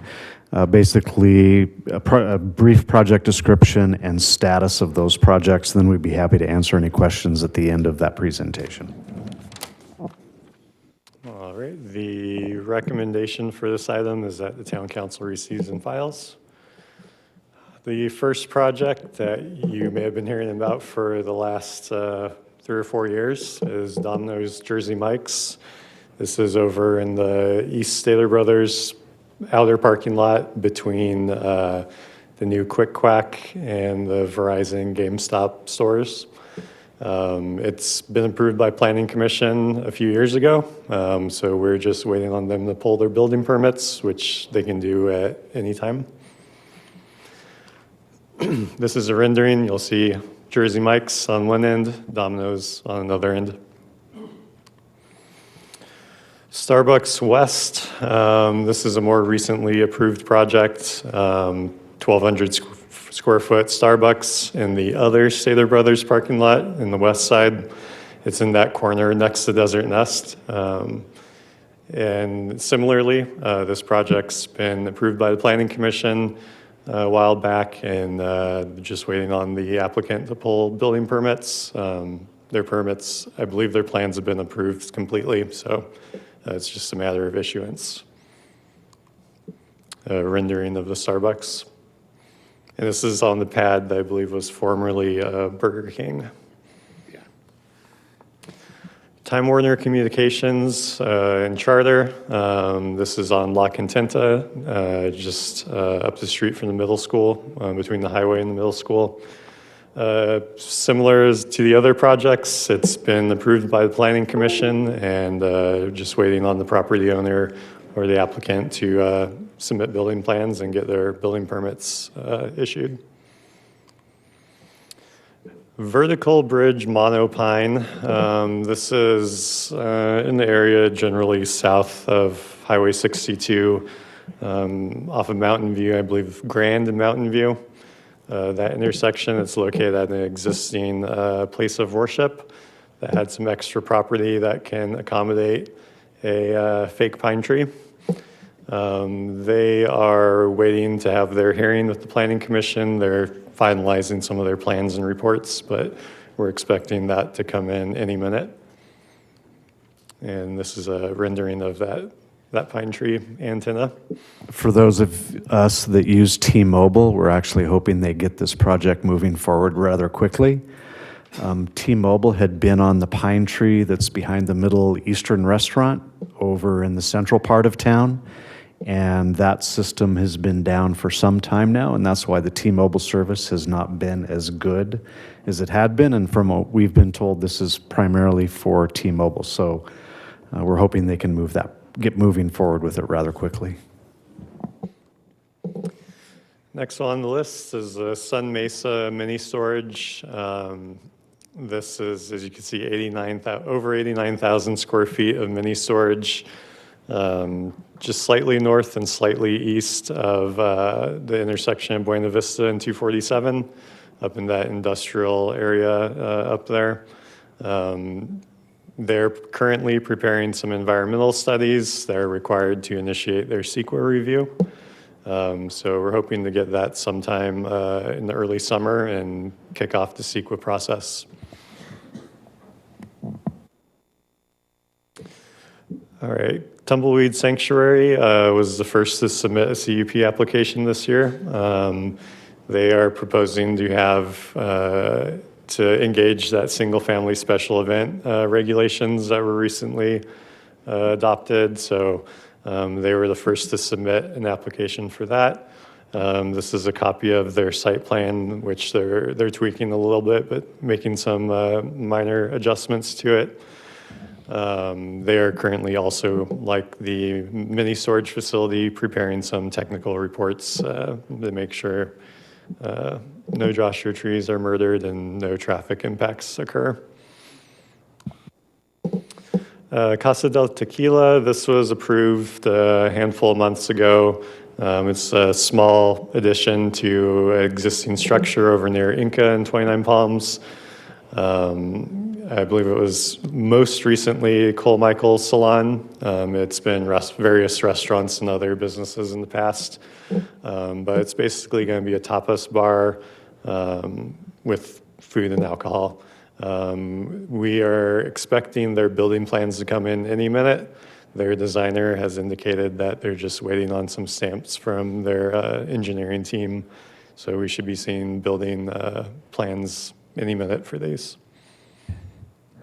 And this is these are the architectural elevations that were submitted for that project. So again, former Cole Michael's Salon building. It's been a number of things over the years. I think about 30 years ago, it was Spillers, yeah. And then it was the restaurant that moved over onto Sunny Slope. I'm having total brain. Roadhouse. That was the first location of Roadhouse. Anyway, absolutely phenomenal investment if they turn that building into what you see on the screen. So we're really looking forward to those plans coming in. Next up is land use compliance review for the Tiny Pony. They're adding a 533 square foot patio cover and some additional seating in the backyard. You may say that they're formalizing those additions in the backyard. Their request is fairly straightforward and simple. It's in the backyard, not visible from the highway. And they're just currently preparing a parking analysis to make sure they're adequately parked on that site. Are they going to be right adjacent to the new fire station? I believe the new fire station is essentially more or less, and they're going to be in their backyard, behind the business. Star Cafe was approved a while back, amended recently. Conversion of the former Diamond Automotive site to a restaurant, bar. I believe there's a retail component as well. It's been fully approved by Planning Commission. Like some of the other projects, we're just waiting on them to pick up their building permits, and they're ready to break ground and start construction. Again, another significant improvement of an old property in the west end of town. So very, very desirable for them to get moving forward as soon as possible. Nice Stream Ices, I think we're all kind of familiar with this project at this point. They're currently under construction. We're able to move forward, so we're excited to see that project completed. They're making progress bit by bit every day, so yeah. And their frontage eventually. Evoke Modern Lomita Bungalow Motel, site plan review from last year. They are currently discussing their CEQA requirements. This is for a 20-unit motel. It's up, instead of in the northeast area near Buena Vista and 247, like the mini storage, this is in the southeast. So as you're coming up on Buena Vista, headed north on 247. It's on the right, on the east side of the highway. 20 bungalows all separated from each other with a clubhouse and a pool, a kitchen for residents. So they're preparing for their CEQA analysis, which hopefully is going to occur any minute. This is a rendering of their overall plan for the site. Pool over here, and then the bungalows, as you can see, are their own little units. The 7120 Palo Alto fiveplex, recent site plan review for apartment building over on Palo Alto. It's actually complete. I was on the site doing their planning inspection last week. School apartment building looks good. I think obviously we all know that there's a big need for multifamily housing, and they were able to deliver that. This is before the Planning Commission added some conditions, so just so that you're aware, they have added landscaping, boulders, and things on the end caps to make it a more attractive appearance from the roadway. In addition to those formal applications resulting in approvals from Planning Commission, we also have a process to do free informal review for developers through a Development Review Committee, DRC application. So those are typically 15, 20-minute meetings with the whole gang in our building, Alex, Shane, et cetera. So we all give a brief response to the applicant, let them know of any hurdles or regulations they should be aware of, kind of very preliminary surface level review, or as much as we can do in 15 or 20 minutes. And then we also have, not free, but very low cost relatively, pre-application. That is a more in-depth review. They usually will give us a site plan or some sort of other plans. We review it for about a month and give them a meeting and an in-depth letter. So there's no surprises going forward about if we ask them, let's say for a traffic study, they won't be shocked. Or if we tell them that they have to put sidewalks in front of their building, they know all of those things prior to submitting a formal application. And most developers, definitely seasoned developers, will submit a pre-application prior to a CUP or a site plan review. So these are some examples of DRC's meetings that we've recently had. Super Walmart fueling station, and some of these I'll go into a little bit of detail. Yucca Valley Materials Lab, propane distribution on Skyline Ranch at the former Malin Steel facility, large subdivision, Joshua Springs Gym, High Desert Artist Retail and Art Gallery, that aforementioned fiveplex, Lapa Lapa expansion and renovation, which hopefully will come in sometime because that one is also a very cool renovation. Yucca Bowl outdoor patio and bar potentially, a brewery on Old Women's Springs, and Tumbleweed Sanctuary also went through that process prior to their CUP submittal. And again, this is completely free to the applicant for this type of review.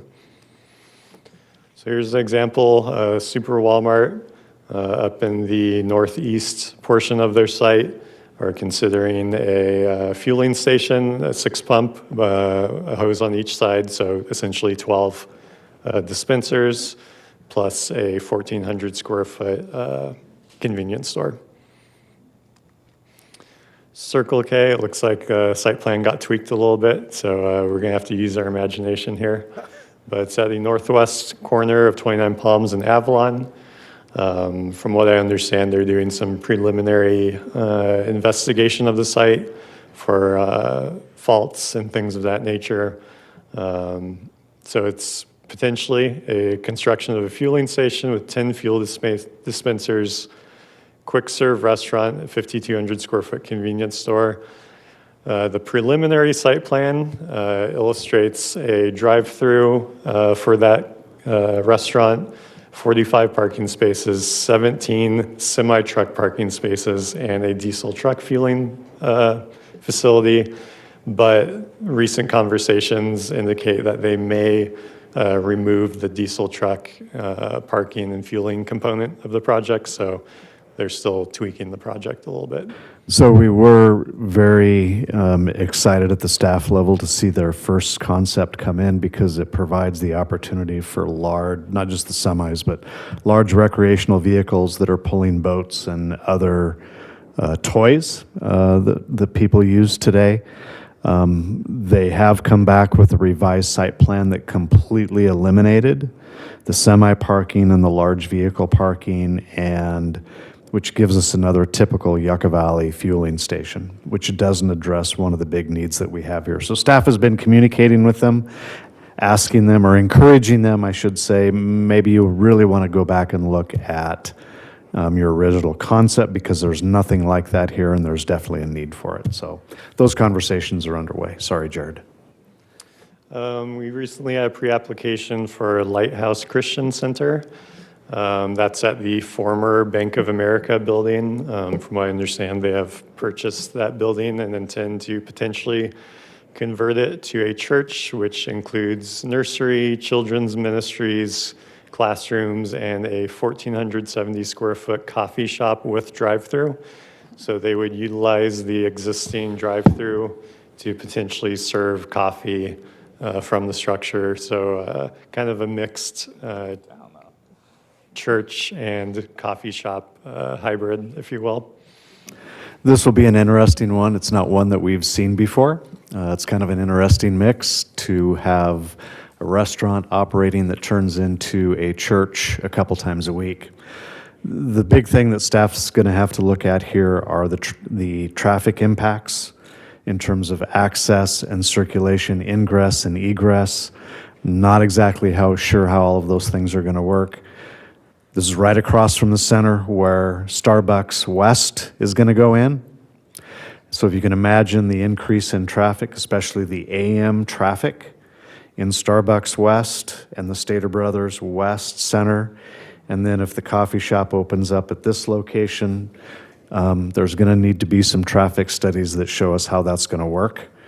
I'll just throw that out there. We're not there yet. That's something the applicant will be providing and the town will be reviewing in the normal project review process. Next pre-app, this one's currently in review, Yucca Trail Mobile Home Park. This is the property that is kind of in the armpit, if you will, of Yucca Trail when it bends to turn into Kickapoo. So the northwest end of Old Town, vacant property. I believe it's had some water issues in the past with flooding and so forth. So that's potentially one of the complications we'll be analyzing. So it's between 100 and 110 units, potentially RVs as well, with a 5,000 square foot clubhouse with office, rec room, gym, library, laundry, and pool and jacuzzi. Just want to make a comment. This is the low spot in the west end of town. FEMA maps show that in the worst storm event, this site is 14 feet underwater. So as and staff has had these brief conversations with the current owner. There was an RV park approved on this site years ago. The new owner, staff has had that conversation with. In terms of mobile homes being able to set down on that site, it's not possible. It's not feasible. It can't happen. Recreational vehicles is a possibility. So we'll be going through that conversation again with the newest owner. 14 feet underwater. And with that summarizes kind of a current state of commercial development. And the recommendation is the town council receives and files the report, and we can answer questions after public comment. Wow, you've been busy. Is there anybody in the public wishing to comment? Please state your name, come to the podium, state your name, city of residence, and let us hear what you have to say. Hi, I'm Kim from Yucca Valley. I'm curious, I used to live up on 247 before all the big rigs were going crazy back and forth. And back then, it was really hard getting on and off. Now you want to put in a storage facility and a hotel on the same corner when we already have a ton of big rigs going up and down and up and down. What are we going to do about the traffic pattern to support this kind of infrastructure? Question. Sorry, thank you. I'm sure that, thank you. Go ahead. Very, very, very good question. A couple things. These are private land development projects where those private individuals want to develop them in order to make a profit. So these aren't projects that the town is developing themselves. These are private individuals. One of the things that both of those projects that you've identified have to do is they have to prepare traffic impact studies.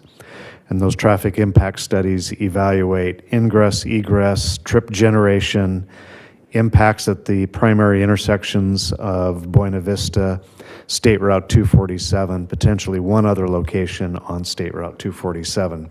So very valid questions, and your Planning Commission will review those technical answers that come out of those traffic studies when those projects go through the review process.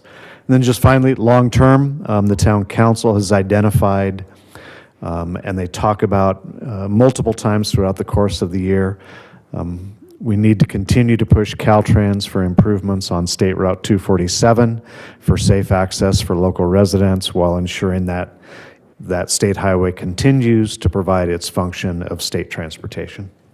Right. Very nice. I think it was mentioned at one time, too, that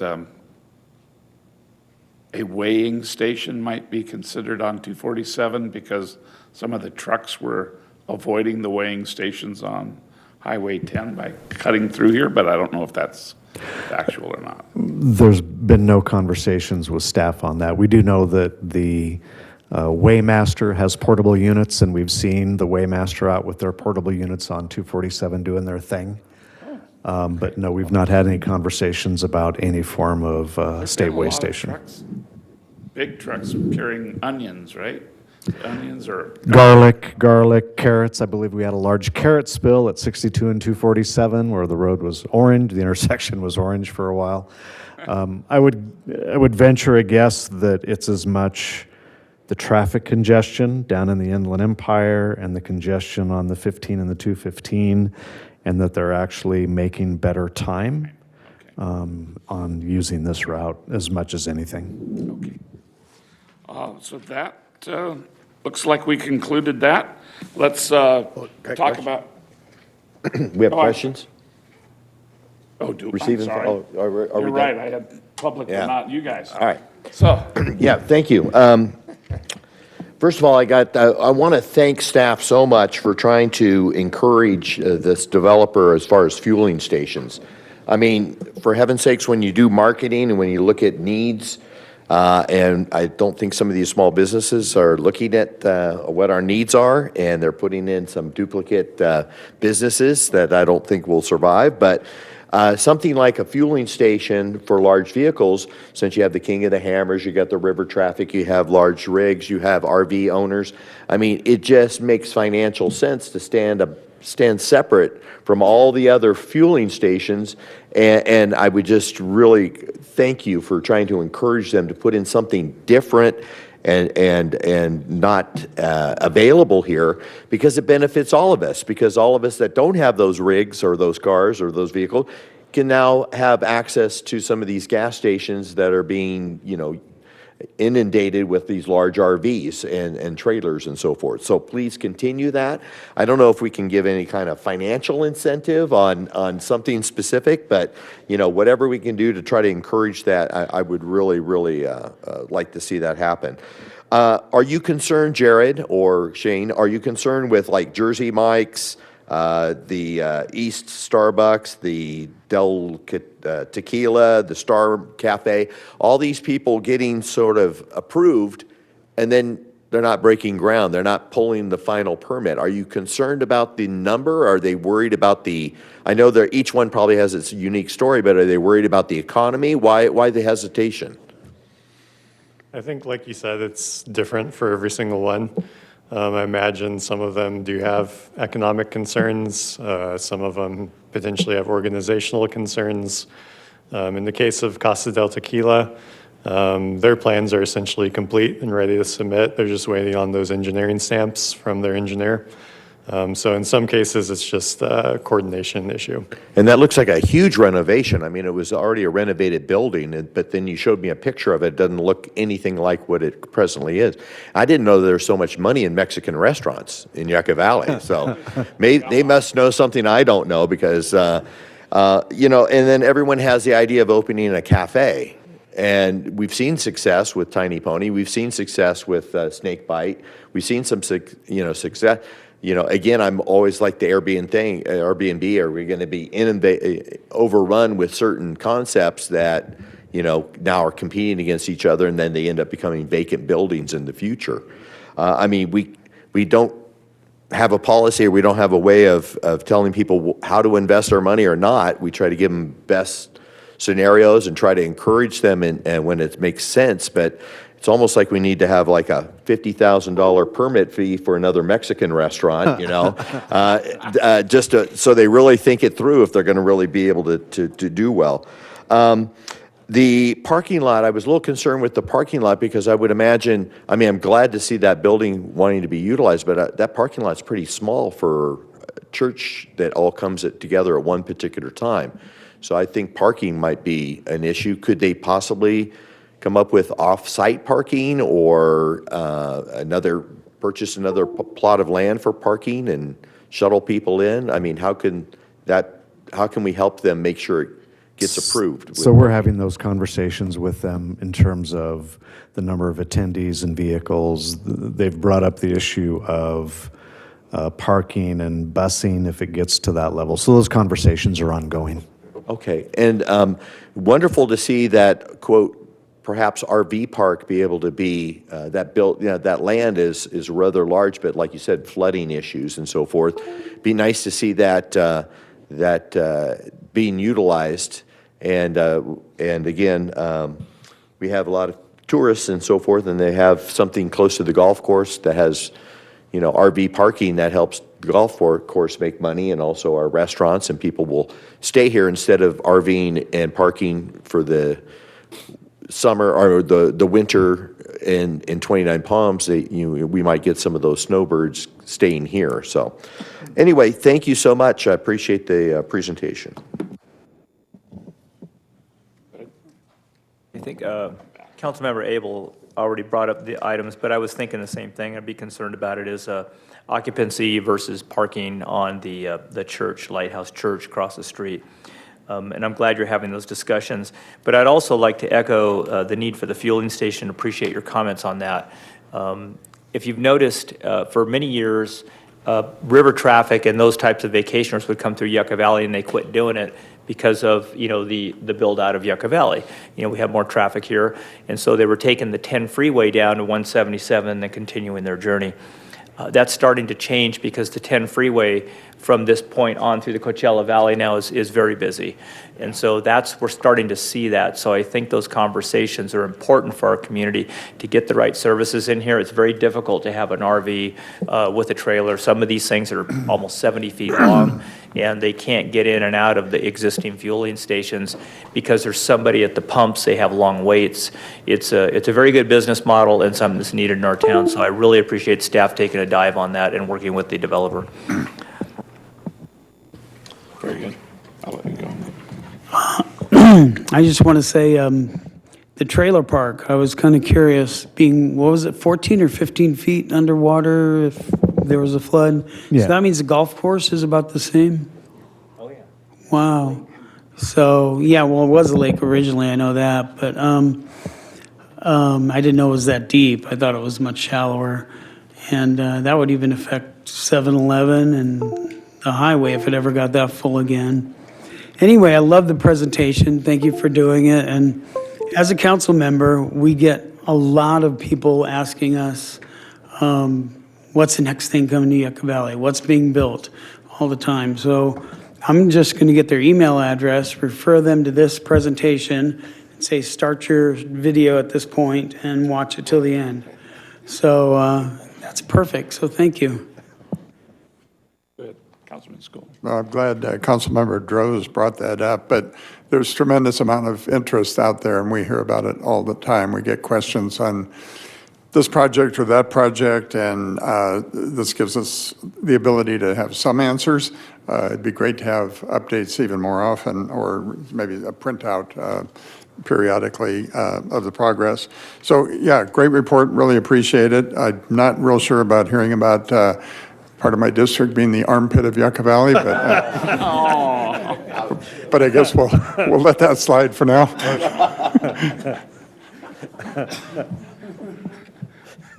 Great presentation, Jared. Thank you. A lot of hard work. Seems like there's a lot happening, a lot to be proud of in Yucca Valley. And I think that concludes it, right? We're going to file the report. If I could point out one quick thing for people in the audience and at home.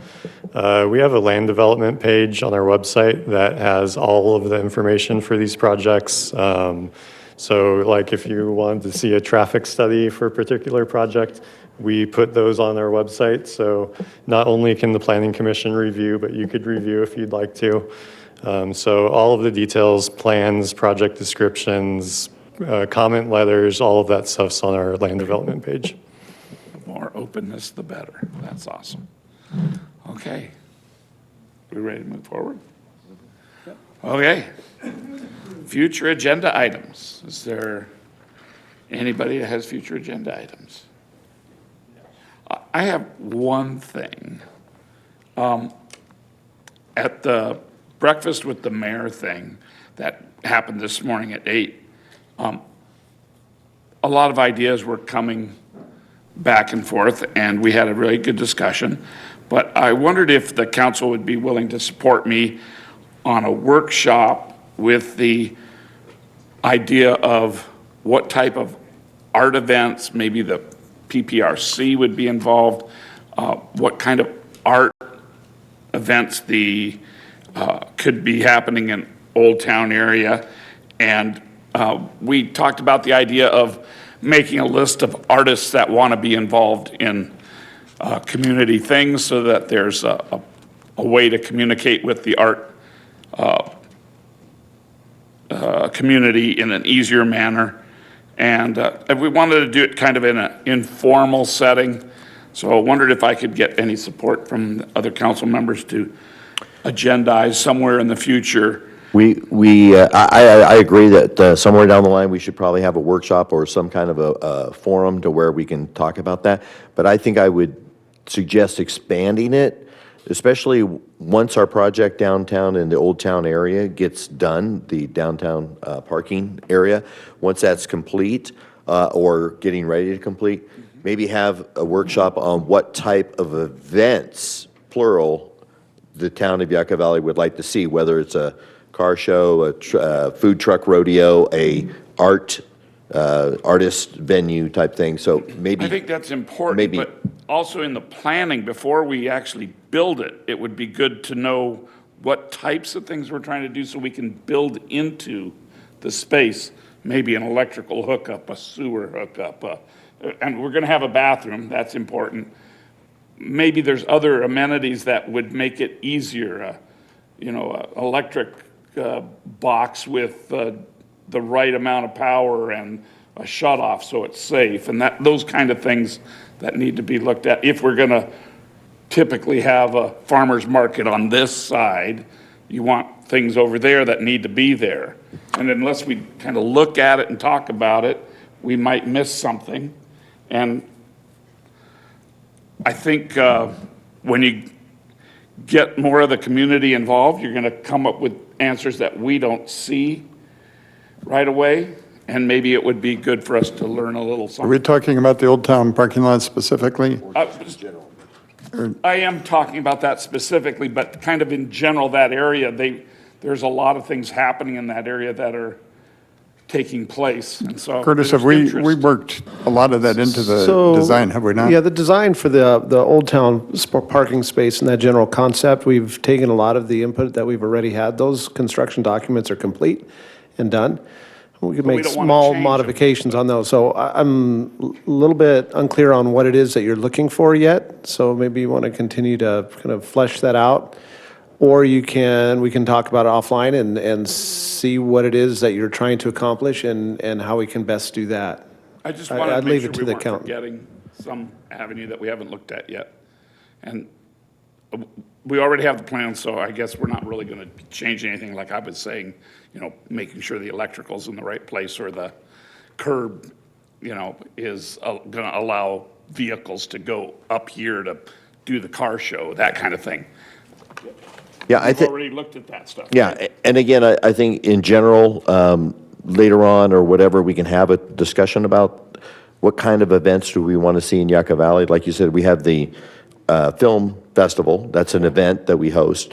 We have the art tours that comes, and that's an event and so forth. And then, of course, we have our Christmas lightings, those types of events there too. But eventually, and the summer music festival and concerts and so forth.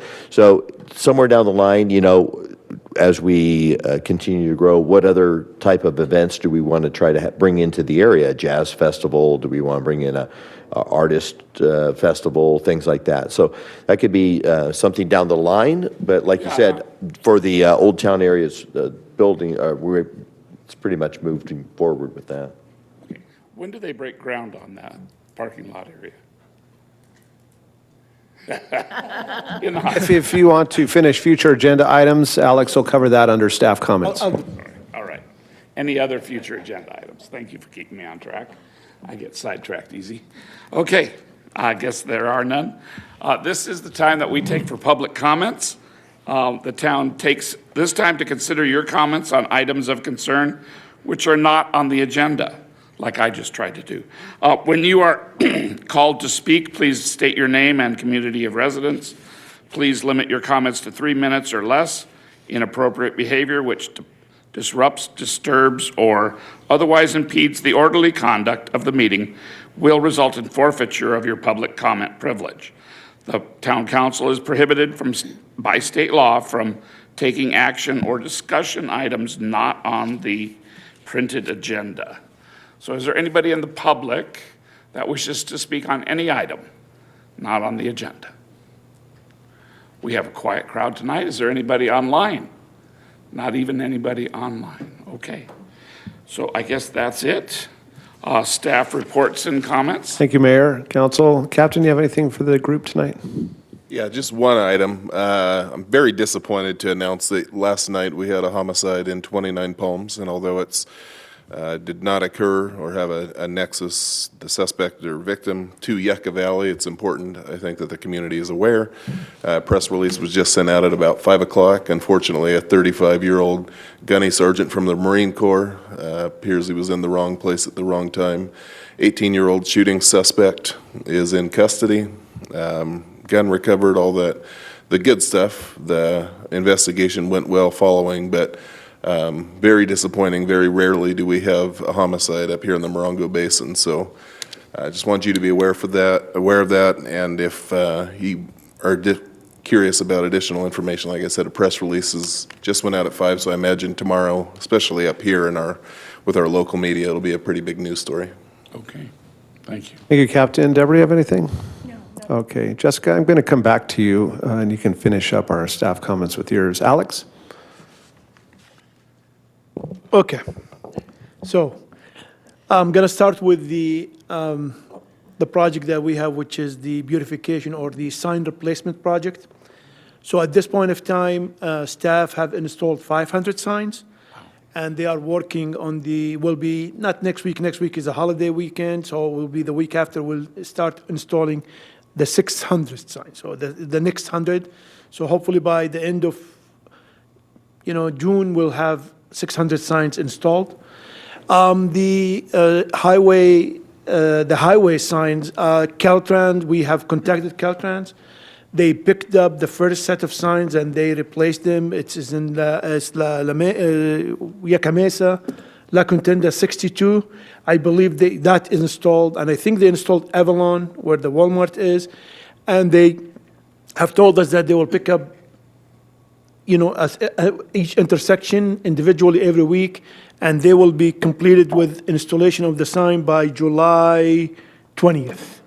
So that is all the signs on the highway will be installed. Crossing my finger, you can protect Caltrans. The other item that we have for you today is, as you noticed, that is the town is in a war zone. There is construction everywhere. There is black asphalt everywhere. That is our annual crack and annual chip seal project. That will continue and will be completed hopefully by next week. And then after that we'll come back with the striping and to do the other stuff for the road. And it's all black. It's very interesting. And some of the money that is in the earlier presentation that you find about the CFDs, because we're doing Avalon and the Walmart area, so that is Walmart pays toward this. So we'll use that funding to fund the area that is we do for the Walmart CFD. The other project that we have, which is the Old Town Beautification and Sustainability Project, that project is geared to start on June 17. So Leslie will be contacting you individually to see if there is a chance that we can do the groundbreaking at that day, around 9 or 10. So good opportunity for a picture. Hopefully the contractor will be there with his equipment. So that is we'll do. And just to let the mayor know, that is our design for the road for Elk. We accommodated because we have the vision that this is going to be used for a community. We have the vision. We're going to be installing electrical outlets for vehicles to install if there is an event. So they will be having that opportunity if they wanted to hook up something to electrical. And you have the restroom, so you have almost water and sewer and everything available to the community if that happens. That's conclude my report. I'll be happy to answer any questions. Thank you, Alex. Sue, you have anything? Well, of course, this weekend is the Yucca Valley Chamber of Commerce Grubstake Days. So they have a full slate of activities planned, golf tournament, the community celebration, Pony Express, all of that kind of stuff on the chamber website. And of course, the town will be operating its 33rd Grubstakes run on Sunday, the 26th. So that's crazy, 33 years. 2K walk, 5K, and 10K runs. And our youth commission will be doing a food drive at the community celebration as well. So just encouraging folks to get out there and have some fun at Grubstake Days. Thank you. Thank you, Sue. Shane? Mayor and Council, just a couple items. Alex will be coming back to the council at your first meeting in June with a full capital projects update. So we gave you some of the details tonight, but there's many more details to provide. Planning Commission next week is going to be talking about a few items: food trucks, continued discussion on sidewalk displays. They're going to receive a demonstration of the zoning database. Zoning database is a web-based application where 24/7 you could sit at home, type in a parcel number, and pull up the zoning and relevant information on that property. And then the commission's going to have their first conversation on some small modification to arborist report for ground disturbing activities in the western Joshua Tree. Final comment, just want to thank Jared this evening and Evan for all of the work they've put into the items going to Planning Commission as well as the Town Council this evening. Evan could not be here this evening due to a family emergency issue, but I wanted to thank them both publicly for all the time and effort that they've put into these items. Concludes my comments this evening. Thank you, Shane. Council, as we have these various policy conversations, whether they're initial conversations with the council or your subsequent direction to Planning Commission, we would encourage you to reach out to constituents that have reached out to you and have asked for input or ideas or provided that information to you so that they're part of that process. As an example, we had a policy item this evening. We've reached out to multiple people that have contacted the town and asked for events that may not, for example, have been permitted. You saw no one came today. It would be much nicer to have those people come at the opportune time and provide that. So as your constituents reach out to you, If you can encourage them to participate, that would be terrific. And then lastly, thank you for the encouragement to make sure that we get this information, like your update that you had this evening, out to the public and out to you. Shane and his team do a terrific job. They provide information. A lot of times it sits on my desk and I don't get it into your boxes. And so my apologies to that. We'll make sure that that happens. And we'll figure out how to stream it out onto our social media so that the public is more aware of it. So that's it. Thank you. Thank you. Councilmember Abel. First of all, I want to thank our firefighters. They've been working overtime here lately with some very major structural fires as well as some brush fires and so forth. So continue to keep them in your prayers and keeping them safe. The men and women out there on those front lines are serving us day in and day out at all hours. And just like our Sheriff's Department, we appreciate our public safety officers. Pastor Wilcox reminded me in his prayer about the importance of Memorial Day, of course, the ultimate sacrifice that people have made for our country. I just got back from a trip from Washington, D.C., my first time visiting there and seeing the memorials and the monuments to the men and women who lost their lives for our freedom.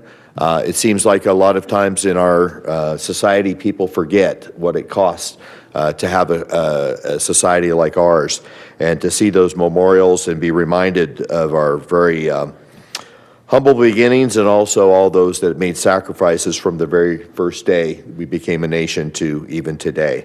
I was able to attend several events and meetings this week or this month, Builders and Realtors meeting, where we received an update similar to this. The wonderful thing about the Builders Realtors meeting is that it's an opportunity for the town to listen and answer realtors, contractors, and builders' questions and provide updates on policies and state mandates. So a lot of times people don't understand why we have certain regulations and mandates, and so it's an opportunity to provide those updates. So I was able to attend that, very informative. On May 15th, I was able to meet with the new owner of 29 Yum, which is going to be our new bagel, coffee, tea, and drink that is behind Rite Aid, that's going to be opening soon. They're doing all kinds of big renovations in the building, which was already a new building, but he's just making it fabulous. They have a business similar to that, a bagel shop in, I think it was Moreno Valley or down in that area, that's very successful, and he's bringing it here as well.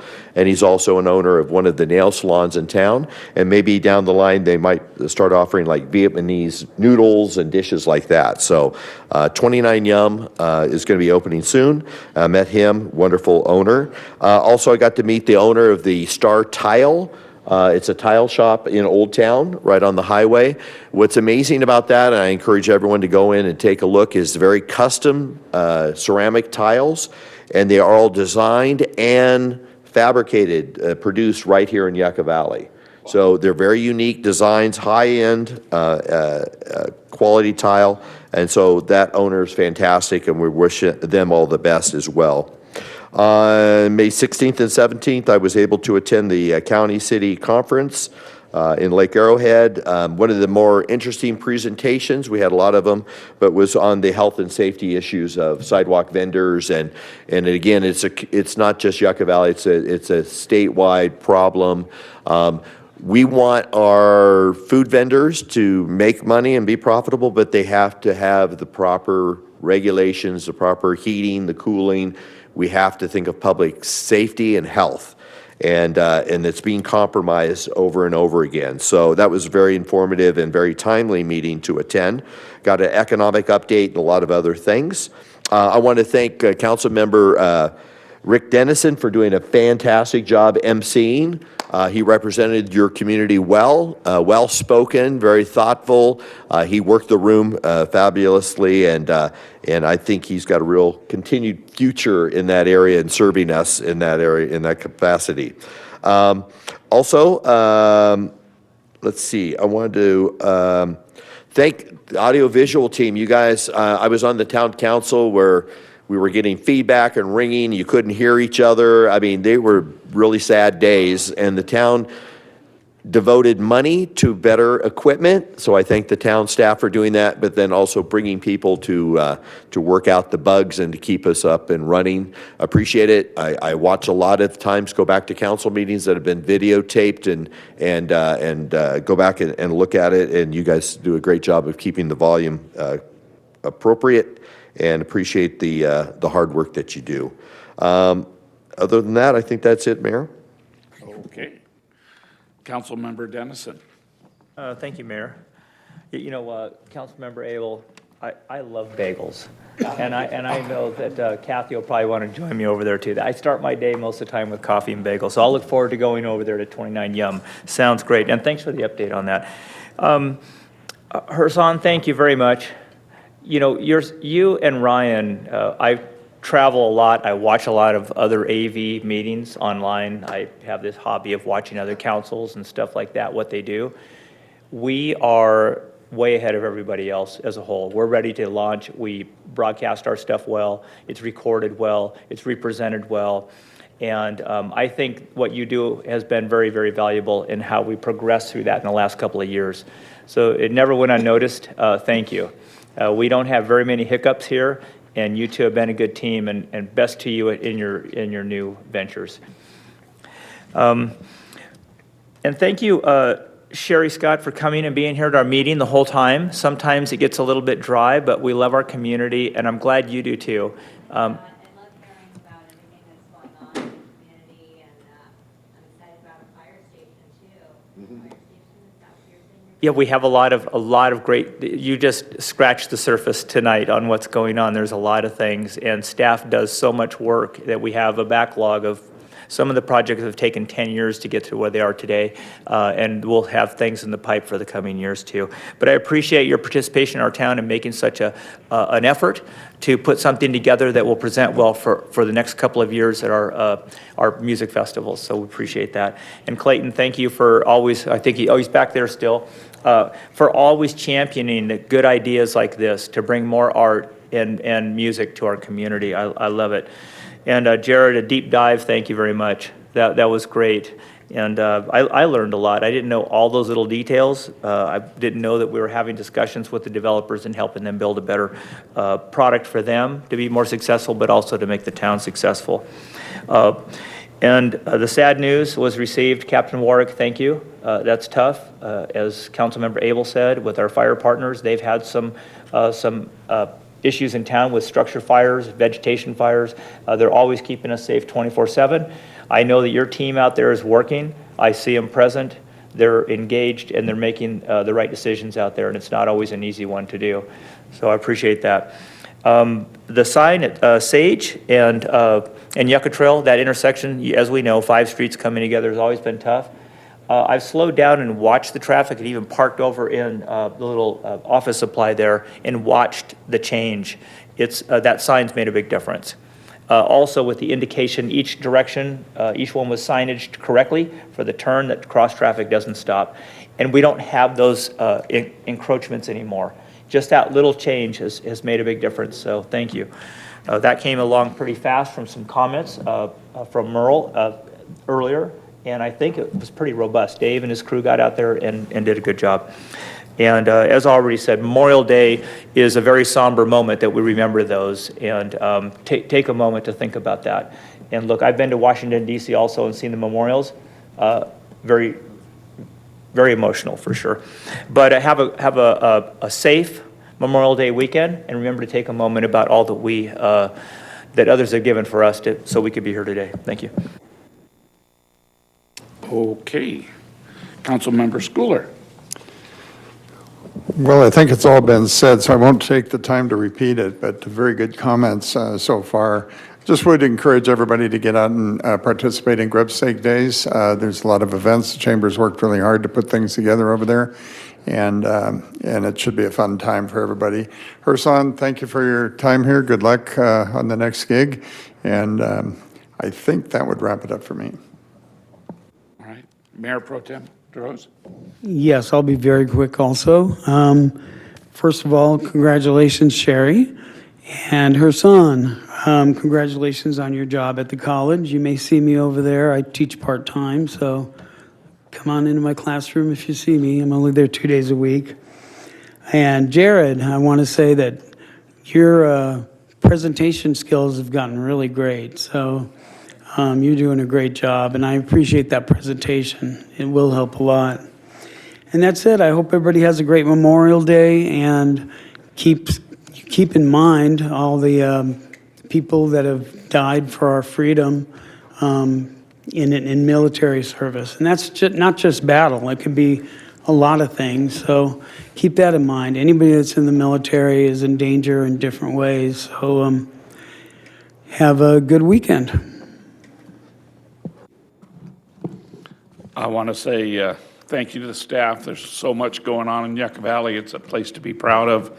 And Sherry, thank you for bringing art and putting it putting it together so it can be involved with our community. I think your artwork will be a great addition to the music festival. And thank you, Clayton, for all the efforts to get these things out in front of public, and all the effort goes into making it happen. Husan, we thank you for all your service. It really is nice when things function well, and we owe a lot of that to you and your crew there for getting it together. It has come a long way from where it was. I remember also the struggles we had with the microphones and the audio-visual stuff earlier in our time. But then, good luck to you in college. That'll be great. They're getting a good person, and we thank you for your efforts here. Let's see. I also went to the meeting up in Lake Arrowhead, and I always find it a special time to reacquaint with people from other areas and exchange ideas. The city-county conference is a great opportunity to hear what's happening in other places and to have a chance to bend the ear of your various comrades in different areas of the state, of the county, I'm sorry, and the state, because we get our senators and our representatives there as well. So it was an enjoyable time, and the economic outlook that was presented by Chris Thornton, I think his name was, he's a economist, was with UC Riverside at one time. He now has his own business, and he puts on a great presentation, and it was very uplifting because, and I learned that I've got to kind of expand my view a little bit. I kind of listen to things from one side, and he said, it's all about perception. You see what you're looking for, and the economy in our county, San Bernardino County, is very diverse, and we may be dipping down in one area that's noticeable, but we're rising in others. And the outlook looks good when you look at it, the facts. And we have some things to work on, but I think it's doable. One thing we've got to work on, which is very difficult, is affordable housing, and that should be a concern in the future. But enjoy your Memorial Day. I unfortunately am going to be out of town. I've asked Councilmember Schooler if he can stand in for some of the award things at the run and that sort of thing. It's a great time of community events and a time to participate. Please enjoy your holiday and be safe. And thank you, staff, for everything. We'll end it here, and let's have a good night. The Tuesday, June 4th, 2024, 6 p.m. here at the Yucca Valley Community Center, Yucca Room. Thank you for attending.